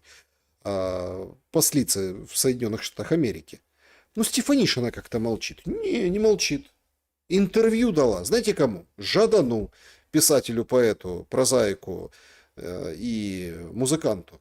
Які ти книги з собою береш? Мені насправді подарували дуже багато книг, але я, якщо можна так сказати, вчусь читати заново. Значит, вот вам Стефанишина, посол Украины в США. Она делает откровение. Учусь читать заново. Ага. Тому що от зараз в мене з'явився певний час після виходу з уряду, в мене накопичилась низка книг, які я хотіла почитати, але я не вмію читати, тому що... Не вмію читати. Що я займалась документами, Це буде 10 годин не було літаку. часу. Да. І я тобі обов'язково напишу, які книжки. Я візьму з собою пару книжок, я ще не вибрала, але якісь з собою візьму точно в літак. Ну, вот так вот. Я возьму. Это вот перед отправкой ее туда, она уже вступила в должность. То есть этот человек отвечает за, там, я не про уголовные дела даже, по поводу нее, там, коррупцию и все остальное. Этот человек отвечает за то, чтобы была связь с Америкой, Украиной. Говорит, я ничего, документы только читаю, это все, профдеформация, все. Я почему показал вам Стармера, да, и Стефанишину? Я заметил одинаковое выражение глаз. У Стармера и у Стефанишиной. Я не буду говорить там неумная, вроде как там, с претензией на интеллект, но вы видите, какое? Одинаковое. А Трамп, конечно, враг. Конечно, враг. Но если, подождите, если вот такая у нас внешняя политика, такие у нас представители страны, там плохо читающие. Понятно, что Албания и там Азербайджан, да, вместо Армении Албания, то есть это тоже как бы Трамп второй раз уже опять, то есть или который раз. Понятно, что ошибка, но это же можно считать как оговорка, да, потому что кто его знает, что там за страны, господи. Ну, там сотни этих стран. Непростительно, но тем не менее, можно сказать, как вроде как оговорился. Но признаваться в интервью, что ты книжек не читаешь, ну придумай хоть, возьми там 2-3 книжки, название скажи, удовлетвори этого жадана. Ты писателю говоришь, я не читаю книжек. Отличное интервью можно заканчивать на самом деле. И она отвечает за внешнее наше как бы сношение с Соединенными Штатами Америки. Представляете? Вообще отношения с Западом тема такая на этой неделе и вообще в последнее время очень и очень острая, потому что Запад-то он разный. И сейчас как бы вот пытаются понять, ага, Запад, Америка, Европа, а что вообще с этими отношениями? Вот есть такой Тарас Стецьків, депутатом был. Трамп не може переконати Захід підтримати Україну. Вони ж можуть дати стільки зброї, щоб Україна перемогла. Вони ж дають піпеткою. Значит, это про пипетку нам говорит Мосейчук. Штатная придворная. У всех берущая интервью, там у Зеленского неоднократно, и, собственно, да, то есть обсуждающая. То есть она на волне, на гребне вот этой волны, вот этого режима. Говорит, ну могут же Трампа уговорить, что не дают эту помощь пипеточную? Піпеточна допомога. І дивіться, з якою регулярністю це повторювалося по відношенню до України останні 35 років. Ну, значить, це не випадковість. Значит, смотрите, тут сразу видно в глазах не такой интеллект, как у Стармера и Стефанишиной. Ну и Трамп, который там вообще о своем думает. Значит, 35 лет это все повторяется. Вот эта пипеточная помощь и вот это дозирование. Значит, это не случайность. Браво! Оценка 5 за логику. Один раз це випадковість. 2 рази це вже, 3 рази це вже закономірність. І якщо ми проаналізуємо всю нашу історію відносин з Заходом з 91-го року по цей час, то я можу назвати щонайменше 5 переломних періодів. 5 переломних періодів за це время. Коли з нами так поступали. І то, що зараз там себе так поводить, для мене вже немає ніякого так якби здивування. Цинічна політика, спроба великих домовитися за спиною малих і коштом малих. От Україна мала, вона потерпає. Ну нічого страшного, ми великі, ми домовимося. Ми імперія, Росія імперія, Китай імперія. Ну чому не домовитись? Просто поки що Путін не договороспособний. А якби був договороспособний, то він вже давно з Трампом домовився, я впевнений в цьому. То есть, смотрите, доля истины вот прям присутствует. Просто Путин недоговороспособный. Путин не недоговороспособный. Путину нужно решить вопрос. Решить вопрос и, о безопасности отношений, архитектуре безопасности. То есть не поторговаться, а решить вопрос. Поэтому не получается. А если был бы вот как вот они, да, заряжены на договор, на сделку, уже бы все закончилось. Потому что большие империи делают все за спинами вот этих маленьких. А мы маленькие. Мы маленькие. Единственное, что у нас у маленьких большое, это, понятно, эго, да, Зеленского, и потери большие. Об этом никто не говорит.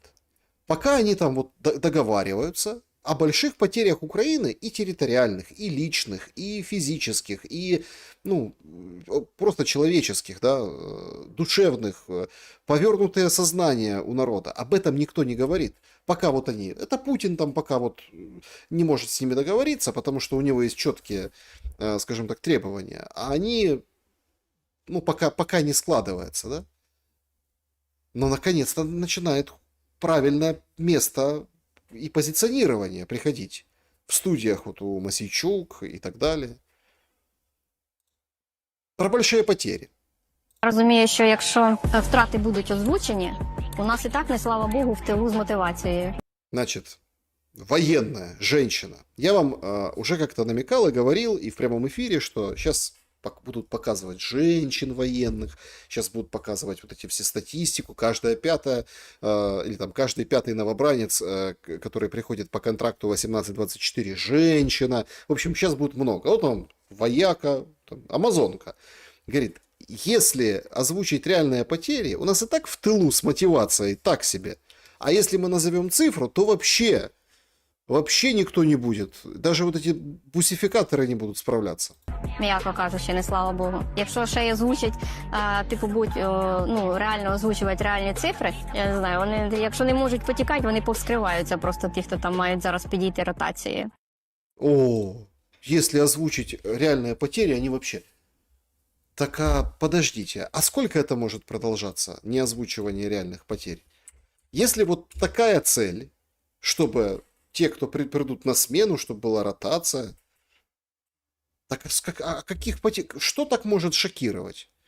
Ну, взломали же вот этот вот 1,5 миллиона потерь, это и с ранеными, и с убитыми, вот эти типа хакеры там это распространили со стороны России, да, вот эту информацию. Понятно, что Украина отвергла, говорит, нет, это не так, ну как, мы вам не скажем, вот там 3-4 тысячи. Так а что ж там за потери-то такие, которые и так никто не хочет идти на фронт, а так вообще никто не придет. Даже те, которые попали, вообще не придут на фронт, даже не подойдут к нему и близко. Что ж так страшно-то? Что за потери? Больше, что ли, чем вот эти хакеры назвали? Ну, то есть, как бы говорите А, говорите и Б. Но тут же важно показать женщину, которая переживает о состоянии тыла, о состоянии передовой. И ты такая. И ты можешь. И ты иди. Это вот будет красной линией проходить очень-очень скоро. Молодняк, женщины. И вполне вероятно, если все будет плохо на фронте, то как бы прикрутят. Прикрутят. Более того, и дети тоже. Но не на фронт, а на обучение дронам там пускай учат в школе. Военную подготовку уже там одобрили. Все нормально. С самого, как Швайка говорит, детского сада. Правда, родные у этого Швайки, политика, бывшего министра агропромышленности, за границей, ну то ничего. Но Швайка, да, вот посыл такой, с самого детского сада. Пускай идут. А что в детском саду? Правильно.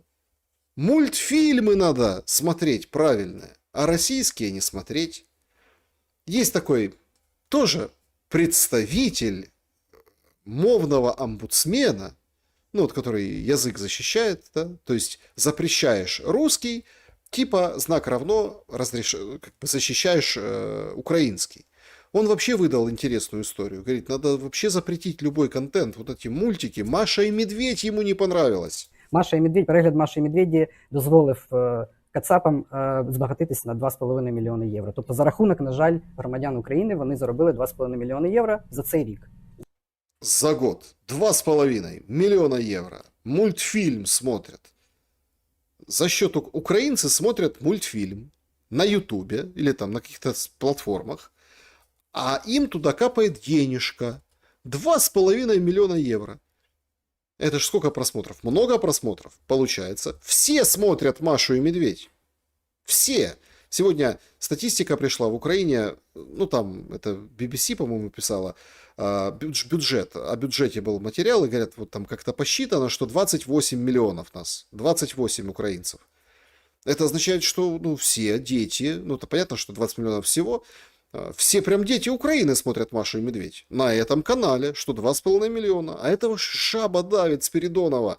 Спиридонов, така українська фамілія у представителя мовного омбудсмена. За минулі роки немає статистики, але цього року вийшла статистика реально, що тільки за рахунок перегляду одного дитячого анімаційного каналу Росія заробила 2,5 мільйони євро на українцях.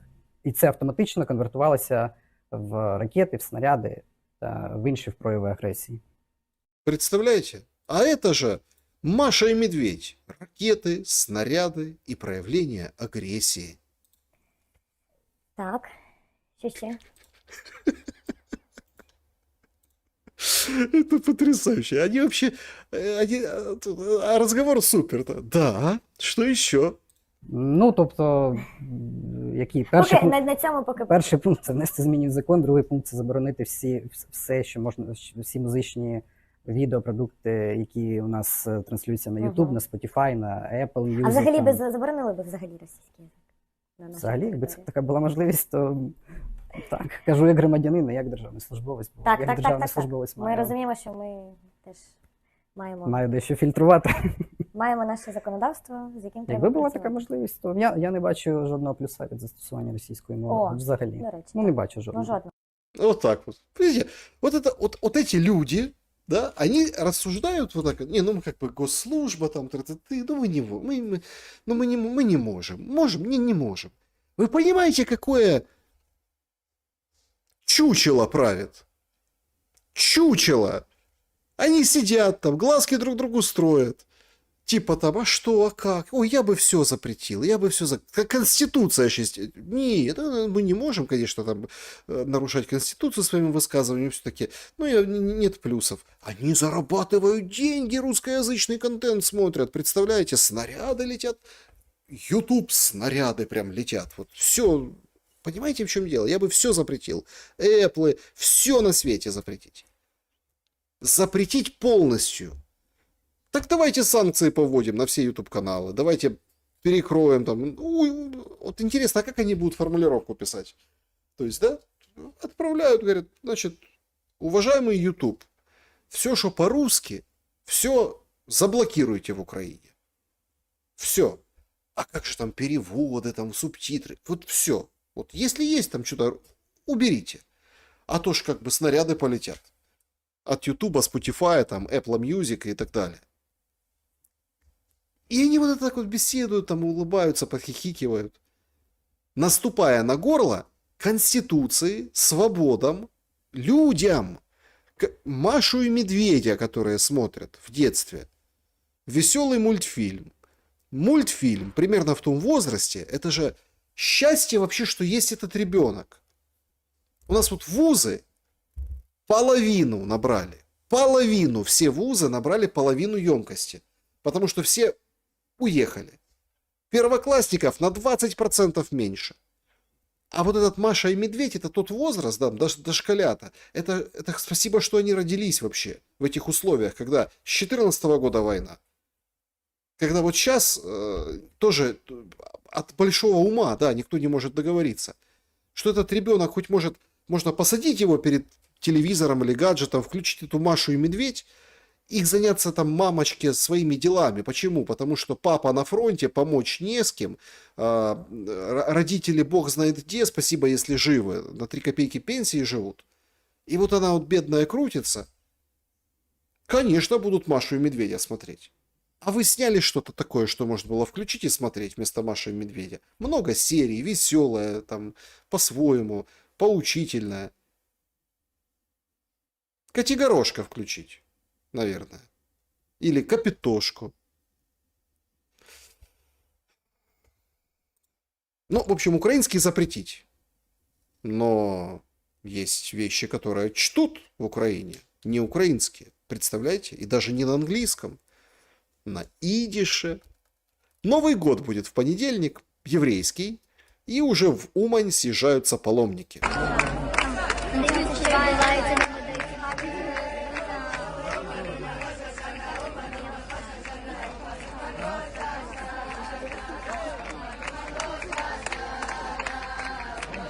Поют песни, у них праздник. Значит, это всегда очень инфраструктурно для города. 20 с чем-то тысяч приехало. Ожидается, 55 ожидается. 1000 человек приезжают в Умань на место паломничества. Ну и, собственно, и там как бы нам эти дни, да, абсолютно другая страна. З другими даже ценами на кукурузу. Бізнес-ідея від хасідів. Дивіться, наварили каструлю там спереді кукурудзи і продають її.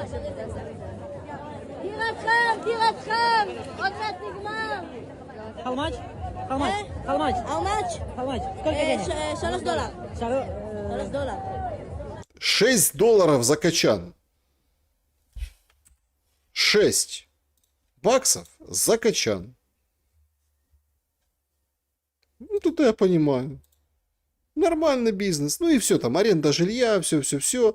Многие уже выкладывают в ролики соцсети, как они себя, ну, скажем так, плохо ведут, да, ну, мусорят и так далее. Ну, у них Новый год, что им? Нормально. Скандал был большой, думали, в этом году не пустят хасидов туда, но все-таки пустили. 55 тысяч приедет.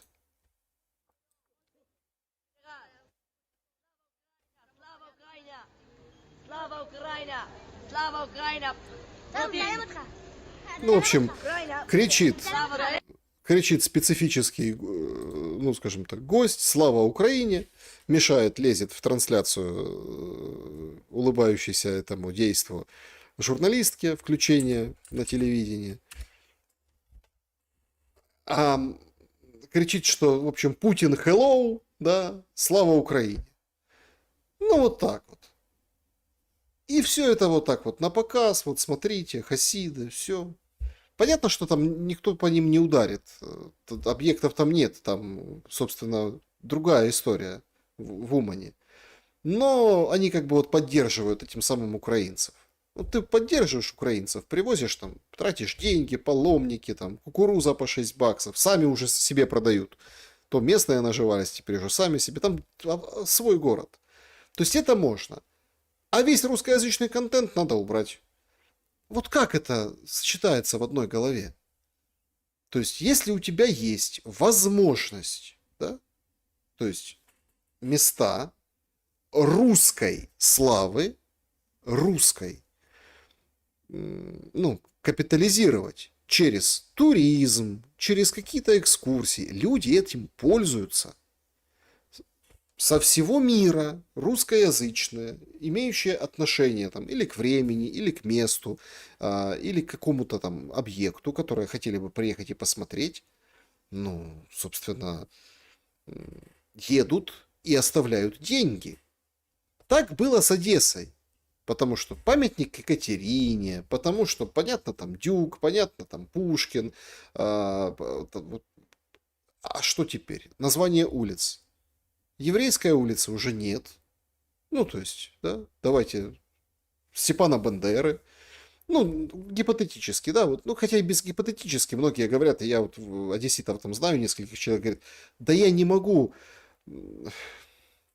Смотришь и не понимаешь, в каком городе ты живешь, по навигатору. Ну, когда нужно вбить адрес, да, они же поменяли карты. И вот надо вбить адрес, доехать с точки А в точке Б. Я знаю вроде как эти улицы. Тут должно быть это, тут должно быть это. А черти кто его. И потом по второму разу еще переименовали. Ну, какие туристы поедут? Какие? Кто деньги? Вот такие, получается, туристы нужны. А туристы, например, которые там воинскую славу какую-то, да, там, или там одесскую, или русскую историю, она же больше, чем Путин. Но этого не понимают. Все, имперское наследие, декоммунизация и так далее. Ну, заговорили про Одессу. Вообще, коренным образом изменился город. Но находчивость осталась. Потрясающее объявление от риэлтора. Значит, он продает квартиру в доме, в который был прилет дрона. Как говорится, дважды в один дом не бьют, поэтому у нас новая цена по этой квартире. 2 раза в один дом не попадает? Ну, типа снаряд в одну воронку 2 раза не ложится. 2 раза шахет в один и тот же дом не попадает, поэтому у нас новая цена, срочная продажа. А это у нас ЖК Олимпийский, полноценная однокомнатная квартира 68 метров по очень сладкой цене. 74 тысячи долларов за сданный дом. И вот такой вот красивый вид у нас открывается с этой квартиры. Это у нас 28 этаж. Посмотрите на этот панораму. 28 этаж, 74 тысячи долларов. Посмотрите на эту панораму. Город у нас проспект Шевченко, Парк Победы. Там Аркадия виднеется. И вот здесь вот центр города. И у нас полноценная большая однокомнатная квартира, которая делится легко в душечку. 1 спальня, 2 спальня, здесь кухня-гостиная. При входе у нас справа санузел, здесь у нас большая гардеробная. Ну, в общем, шахет не прилетит или там дрон не прилетит. Понимаете? Потому что 2 раза в один дом не попадает. И цены снижена. Напишите в комментариях, купили бы дом, квартирку в Одессе за 74 тысячи, ну, в новостройке, в таком состоянии, то есть, понятно, без ремонта, и на 28 этаже, где все как на ладони, и, собственно, вот так. Уже попадал дрон, поэтому больше не попадет. Вообще меняется, откровенно меняется страна, и, но люди все равно остаются прежними. Ну, где-то находчивый. Я вот, например, сегодня восхитился, правда, меня подписчики в телеграм-канале не поняли, ну, вот этой девчонкой из Запорожья, которая сняла обед школьный. В общем, после школы, точно не скажу, какую, чтобы, не дай бог, ничего не это, нам выдали вот такие пайки. Пайки. Значит, пригляделся, укрупнял, второй, там где цена, она сама говорит, не понимаю, кто нацепил. На стикере, это там дата должна быть 10 сентября, то есть 9 дней назад это было снято. Понятно, что немножко позже, наверное, выложено и раскручено. Значит, пайки ей выдали в школе. Подписи «Мишлен» в запорожских гимназиях, еда разрыв и не только вкусовых сосочков. Тут у нас какой-то рис с чем-то, морковь, у них по-корейски, обычно с какой-то подливкой, я даже не знаю, с чем это, и какие-то котлеты. Никто из нас почти эту стряпню не ест. Абсолютно, то есть у нас сколько человек питается, все надеются на что-то вкусное, получают вот это. Конечно, в прошлый раз было хуже, но все равно вот так вот. Кто-то на это еще ценник наклеил, это не моих рук дело. Я решила, что нужно спросить мнение у независимых экспертов. Вот это вот независимые эксперты. Сейчас будем спрашивать, каково же их. Как позвать независимого эксперта? Очень хорошо накладывается на политическую историю. Ну, давайте все-таки, Мишлен же, смотрите, это же школьное питание. Все, нам же как пообещали, с 1 числа всех будут кормить в школе. Война идет. У Урсулы Зеленский ездил в Европу, говорит, помоги нам программу еды сделать, чтобы школьники питались едой горячей, чтобы вот они кушали в школе.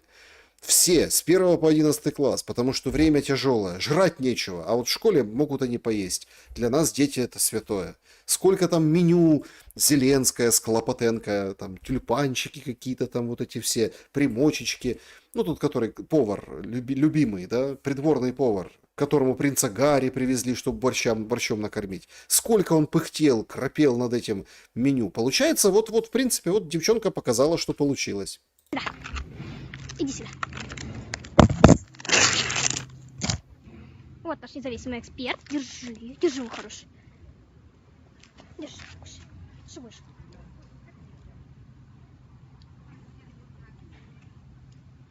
Вот что я доказываю. Ну, следовало доказать. Даже собаки не едят школьную еду.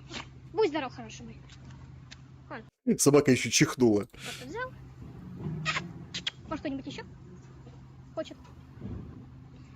Мне вот просто интересно, а те, кто фасует это дело, кто придумывает эти рецепты, они вообще, ну, имеют там глаза или же там нюх какой-нибудь? Ну, там, хотя бы видят, что он фасует?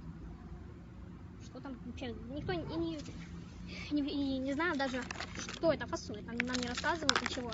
Ни ценников нет, кстати, ничего нет. Абсолютно. Так что... Ну, в общем, собственно... Давайте, тут уже все понятно с ним. Этот независимый эксперт отказался. Не Тут вот второй прибежал независимый эксперт. Ой, иди, хороший. Иди сюда. Реакция понятна. Почему меня раскритиковали и не поняли подписчики? Они говорят, ну, это, наверное, какие-то собаки зажрались. Ну, зажрались собаки. Ну, или там сухим их подкармливают каким-то кормом, или еще что-то, или они там уже там поели, или это какая-то подстава. Но в любом случае, знаете, меня очень радует, когда все же вот оперируют вот этим понятием критическое мышление, да? Критическое мышление. Или там еще, может, она старую какую-то там подсунула, чтобы видео такое снять про том, чем кормят школьников, эта девчонка. Понимаете, и все такие ищут варианты, почему это неправда.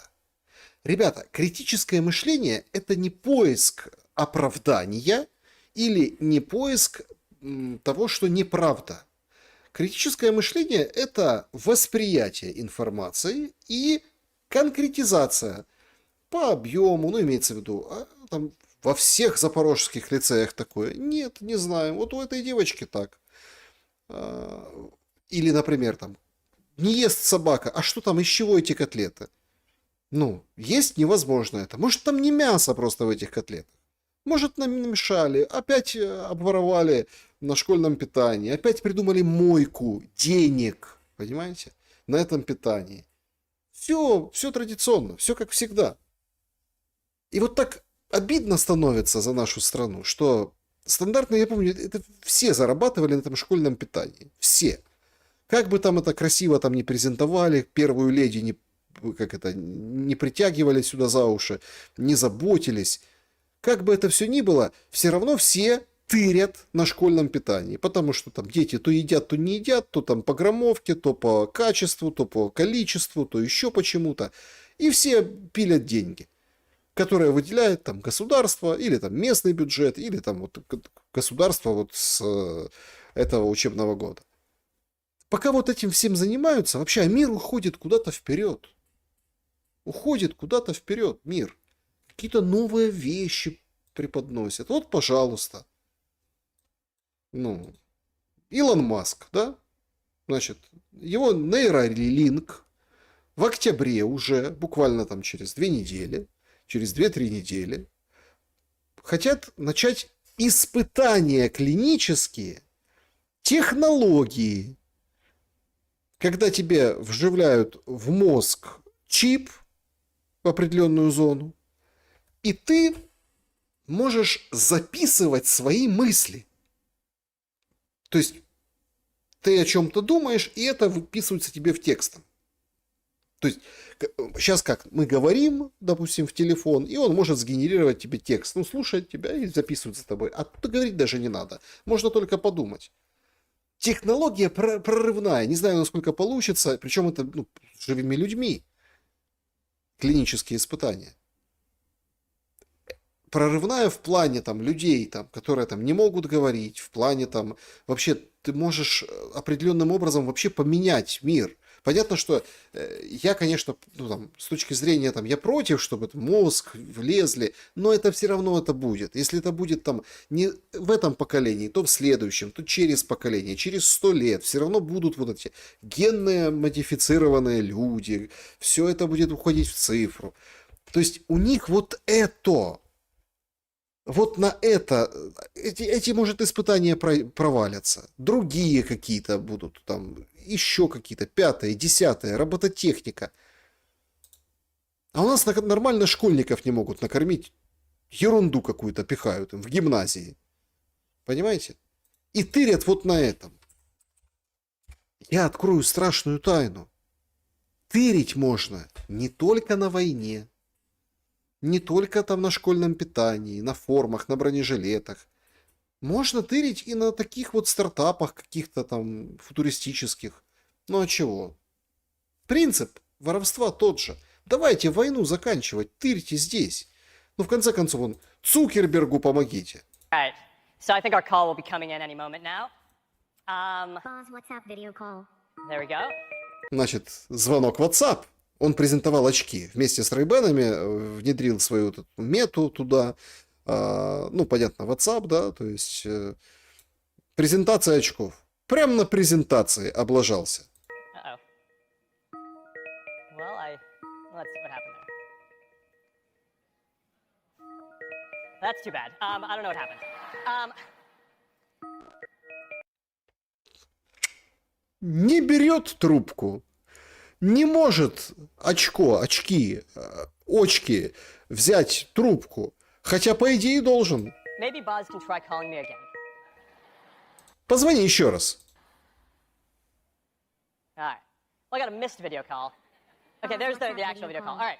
I'm just going to pick that up with my neural band. This is, you know, it happens. Лажа это, Цук. Лажа. Конкретная. Опозорился. Ну, ничего, бывает. немножко там кого-то поувольняешь, всех этих пиарщиков, всех этих инженеров подшаманят тебе. Но бывает и так. Не все сразу получается, Цукерберг. Но я это демонстрирую, что какой абсолютно другой мирный мир. Да, они воюют чужими руками. Вот этими украинскими руками. Они развиваются. Пытаются куда-то стремиться. Там куча всяких проектов, стартапов, модных. В России, кстати, тоже идет развитие. И искусственный интеллект. Даже Ким Чен Ын с вот этой дурой, беспилотником, который сегодня мы показывали, там тоже искусственный интеллект, развитие, понятно, технологии. Все пишут, вот они там скооперировались. Конечно, китайцы, россияне, корейцы, с одной стороны. С другой стороны, вот эти. Запад вместе с ними тоже. Технологии, прорывы, вперед, движение, вперед. А война — это движение назад. А нам говорят, нет, война — это круто. Дроны, смотрите, ну и дроны пускай еду доставляют, пускай спасают, пускай что-то, ну, как бы логистикой какой-то занимаются, подсвечивают, фотографируют, помогают, но не воюют и не убивают. А мы вот это вот все. Война, война. Да, друзья, давайте подведем итоги нашего сегодняшнего вопроса. Друзья, спасибо большое, Анна Салам, за то, что поддерживаете, за супер чаты, супер стикеры. Спасибо всем огромное за то, что вы с нами. Получили 12 с лишним тысяч голосов, 4%. Какая главная беда Украины? 4% считают, что ТЦКшники, 3% Россия. Коррупция везде 25%, 68% Зеленский. Вот так вот. Зеленский. Главная проблема. Вот такая вот история. Спасибо большое. Давайте перейдем к вопросам. Есть еще рубрика такая. Она называется «Колобок, куда мы катимся». Ну, в общем, начнем, немножко пообщаемся с вами, с чатом, но начнем с предложки. Есть предложка в телеграм-канале Шелест. Она оставлен. Это обычный электронный ящик, можно писать письма. И мне очень приятно, что люди, в общем-то, пишут письма. Значит, здравствуйте. Как думаете, власть Украины находится на стадии пропасти при выборе «все или ничего»? На уступки они не пойдут, это мы уже поняли спустя 3,5 года, но варианты ставить на все, это значит воевать будут все. То тогда украинцы умрут почти все, те, что в Украине. Как вы думаете, есть ли у Зеленского план, что делать, если вариант «все или ничего» не сработает? Ведь он же тоже должен понимать, что бриты его кинут после использования. Спасибо за труд, добра и света. Спасибо большое за то, что написали этот вопрос. Смотрите, Зеленский, я считаю, что они все понимают. Это не все или ничего. Это не пан или пропал. Они все понимают. Они все понимают. Украинцев всех не убьют, даже на территории Украины. Всех, как бы, всех не перемочишь, понимаете? То есть это все, это объективно, если. Да, жертв много, страданий много. Вы видите, как все закупорено. Для того, чтобы выполнить контракт, подписанный кровью, с теми же британцами, с Западом, они будут очень серьезно тянуть волынку до выборов в Конгресс и ставить всячески в стойло Трампа, в стойло глобалистов. Мое мнение, не получится. Всех не убьют, но очень серьезно побьют страну и может заклякнуть, заклинить механизм государства, функционирование государства, когда перебьются свет, мосты, там, логистика, вот эти все вещи. Трубопроводы, не знаю, там какие-то каналы, может и дамбы, почему нет. То есть мы, они этого ждут, они хотят еще больше. Вы понимаете, вот как они уцепили за этот экспорт оружия, и это же продается, мы передовые, мы там такие. Ребята, нет, не передовые и не такие. Это вариант заработать денег, это сумасшедшие возможности избежать ответственности и заработать денег. А по поводу этого, того, что они там не пойдут, они на все пойдут, только им нужно разрешение от хозяев. Они исполнители, они исполняют. Он Зеленский, фронтмен. Олег пишет: всем доброго вечера, я из России, не первый раз пишу вам, каждый раз предательская мысль посещает, а не придут ли за мной? Казалось бы, всех пугают тоталитарным СССР, а при торжестве демократии мы стали бояться сказать что-то лишнее. Это же ненормально. Я еще 10-15 лет назад был вполне обычным обывателем, мечтающим не то что сказочно разбогатеть, а просто быть уверенным, что мне и моим детям не придется беспокоиться о хлебе насущном. Открыл ИП, стал делать мебель на заказ. Сначала работал в ноль, благо родные помогали, потом какая прибыль какая-никакая, сразу говорю, что если нет первоначального капитала, раскрутиться поможет только чудо. Я лет 5 буквально жил в мастерской, не буду долго рассказывать, если кратко, все подъемы заканчивались падением из-за очередного кризиса. Я думал, что это потому, что я такой бестолковый, но чем больше общался с другими такими же мелкими предпринимателями, как я, убеждался, что честно заработать невозможно. А если нас таких большинство, то может в системе что-то не то?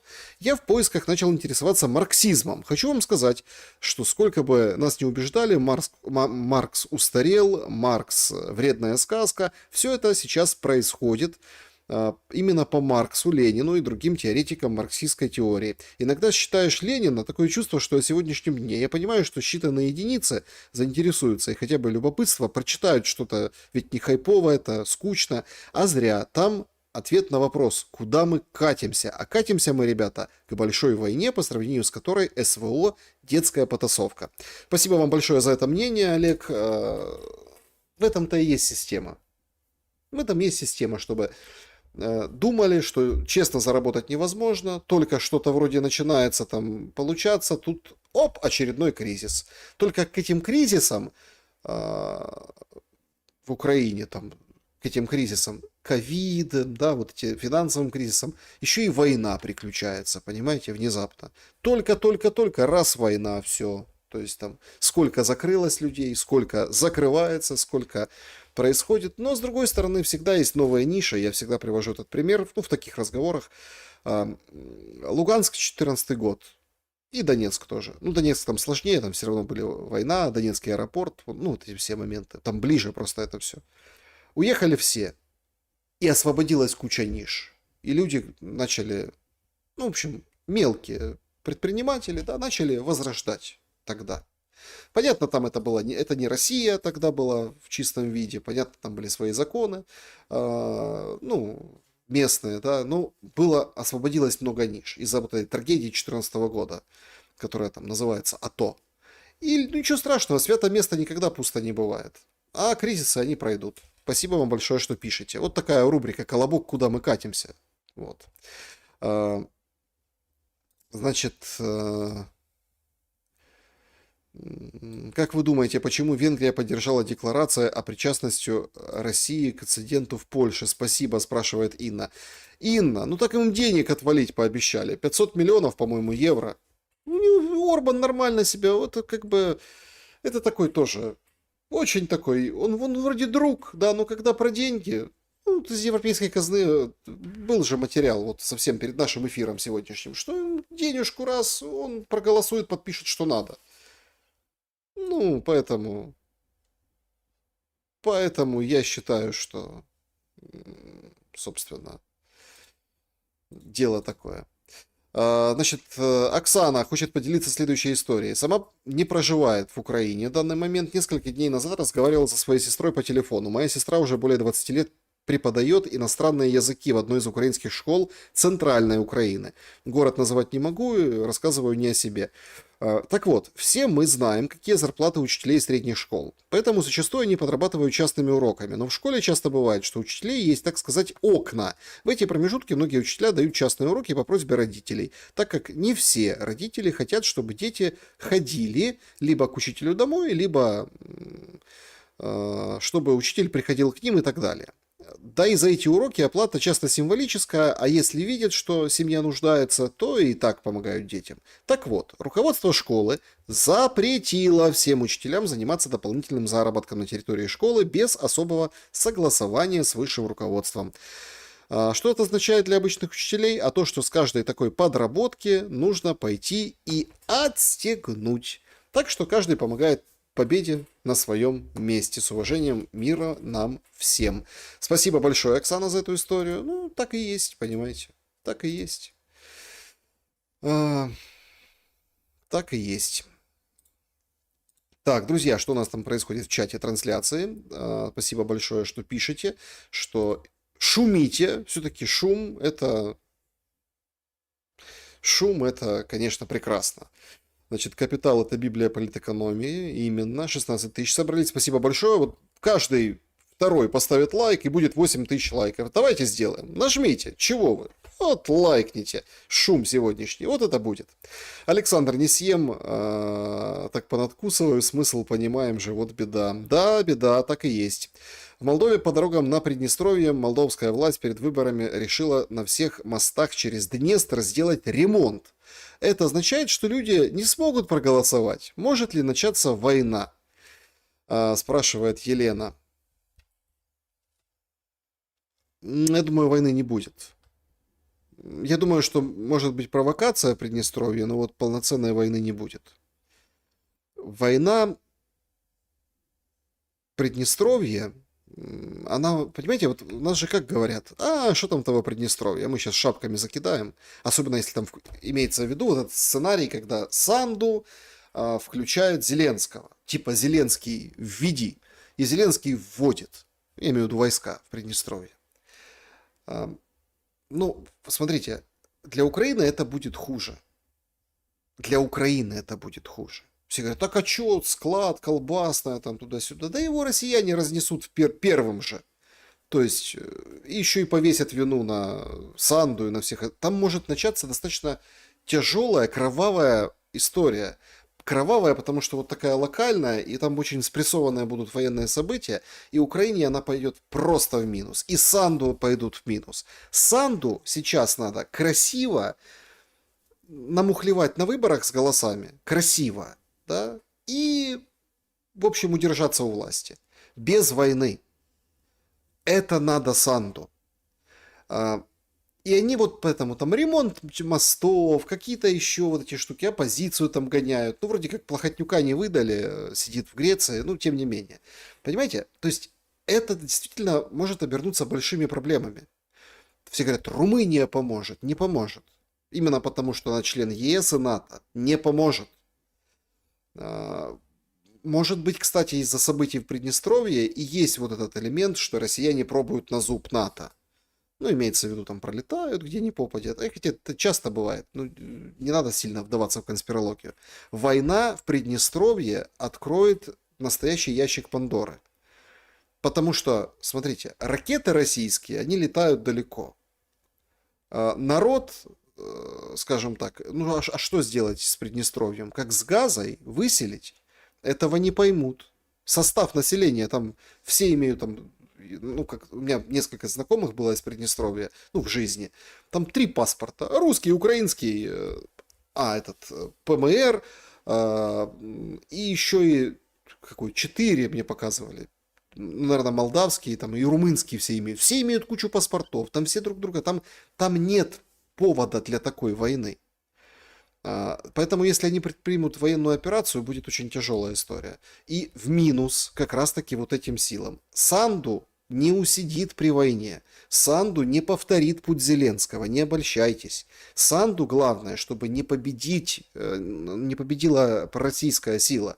Вот это главное для Санду, а это можно сделать... Ну а что? Ну сколько этих митингов в Молдове было? Ну побуянят, им предъявят результаты не настоящие. Они там побуянят, ну все поддержат цивилизованные выборы, все и все. Понимаете? Надо сделать так, чтобы победила Санду, ну как бы, да, ее политическое крыло, чтобы протесты не привели к госперевороту, и все. Это не та ситуация. Дурных таких, как Зеленский, больше нет. Мне так кажется. Ну, это мое мнение лично. Манда Санду. Саша Мира добра. Я пишу, что бойня закончится в этом году. Мальвина, спасибо вам большое. Я тоже думаю, что в этом году все должно закончиться. Саша, все люди генно-модифицированы по умолчанию. Ну, вы поняли, что я имею в виду, Алекс, дело не в этом. Значит. Так, друзья, всем большое спасибо тогда за наше сегодняшнее общение. Ну, тут всякую гадость писать не надо. Зачем фейки распускать? Выехали с 2014 года единицы, многие вернулись до 22-го, и многие из них пошли воевать. Хватит врать, все смотрят. Щучьи щечки, добра и света вам. Добра и света, понимаете? Вы когда говорите, все выехали, потом многие вернулись, врать. У всех есть круги общения, круг общения. Ну, у всех есть свой. Не было кому ресницы наращивать в Луганске, маникюры делать. Остались там пару человек. Ниши поосвобождались. СТО, шиномонтажки. 14 год. Все свалили, думали, что 2 недели, посидим на море. Потом возвращались и вынуждены были оставаться вот этими переселенцами, 2 миллионами на территории Украины. Все. И открывались новые ниши, новое законодательство. Вот о чем я с вами говорю. А когда вы говорите, вы врете. Ребята, мы здесь не врем. Мы здесь шумим. Пошумите и вы. Спасибо всем большое. Значить, Олександр, коли у вас на ефірі Єлісєвич і Щелин разом, як уже было Щелин и Бондаренко. Я не думаю, что Щелину интересно быть с Елисевичем в эфире. Это не потому, что там кто-то хуже, кто-то лучше, просто они разные. Но мне так кажется, Сандерс. Спасибо всем большое. Всем смеются. Все закончилось, но не дурак. Ай. Александр, спасибо за ваш формат. Я киевлянин. Смотрел, как ВСУ из Голосеевского района стреляли из артиллерии по жилым домам. Святошина 22-м. Это выдали за обстрел РФ. Как ВСУ палачи. Послушайте, ну... Это война. Гадкая, подлая. Вот такая. И это еще в 2014 году было со всеми сторонами. Давайте это со всеми. И украинские самолеты летели и бомбили украинскую станицу Луганскую. И тогда, да, и, понятное дело, там обстрелы были, и самострелы были от так называемого ополчения, которое, вот смотрите, обстреливают они. Но были и другие страницы, когда уже выровнялись, смотрели друг на друга, свои, ну, свои на своих же, там чужих не было, имеется в виду, местные тоже. Были и другие страницы. Были страницы, когда они предупреждали по рации, что так, сейчас будет обстрел, прячьтесь. Быстренько все попрятались, те отстрелялись. И наоборот, точно так же. Но к этому как-то, видите, сами пришли. Сейчас, к сожалению, к такому прийти будет очень сложно. И очень не хочется, чтобы мы к этому шли, потому что это означает, ну, затягивание еще дальше этой войны. А по идее, вот было же и так. И могли договориться, несмотря там на лютую ненависть, вражду, вот этот пляж Зугрес, аллея ангелов, дома, которые там тоже, ну, были разбиты по другую сторону. Там в Лисичанске это был первый такой яркий момент, дом вот так вот снесло. Да. Сейчас этим домам счету нет. Поэтому, наверное, не договариваются. Но договориться можно всегда. Всегда и на любом этапе. Спасибо всем большое, всем доброй ночи. Благодарю за внимание. Добра.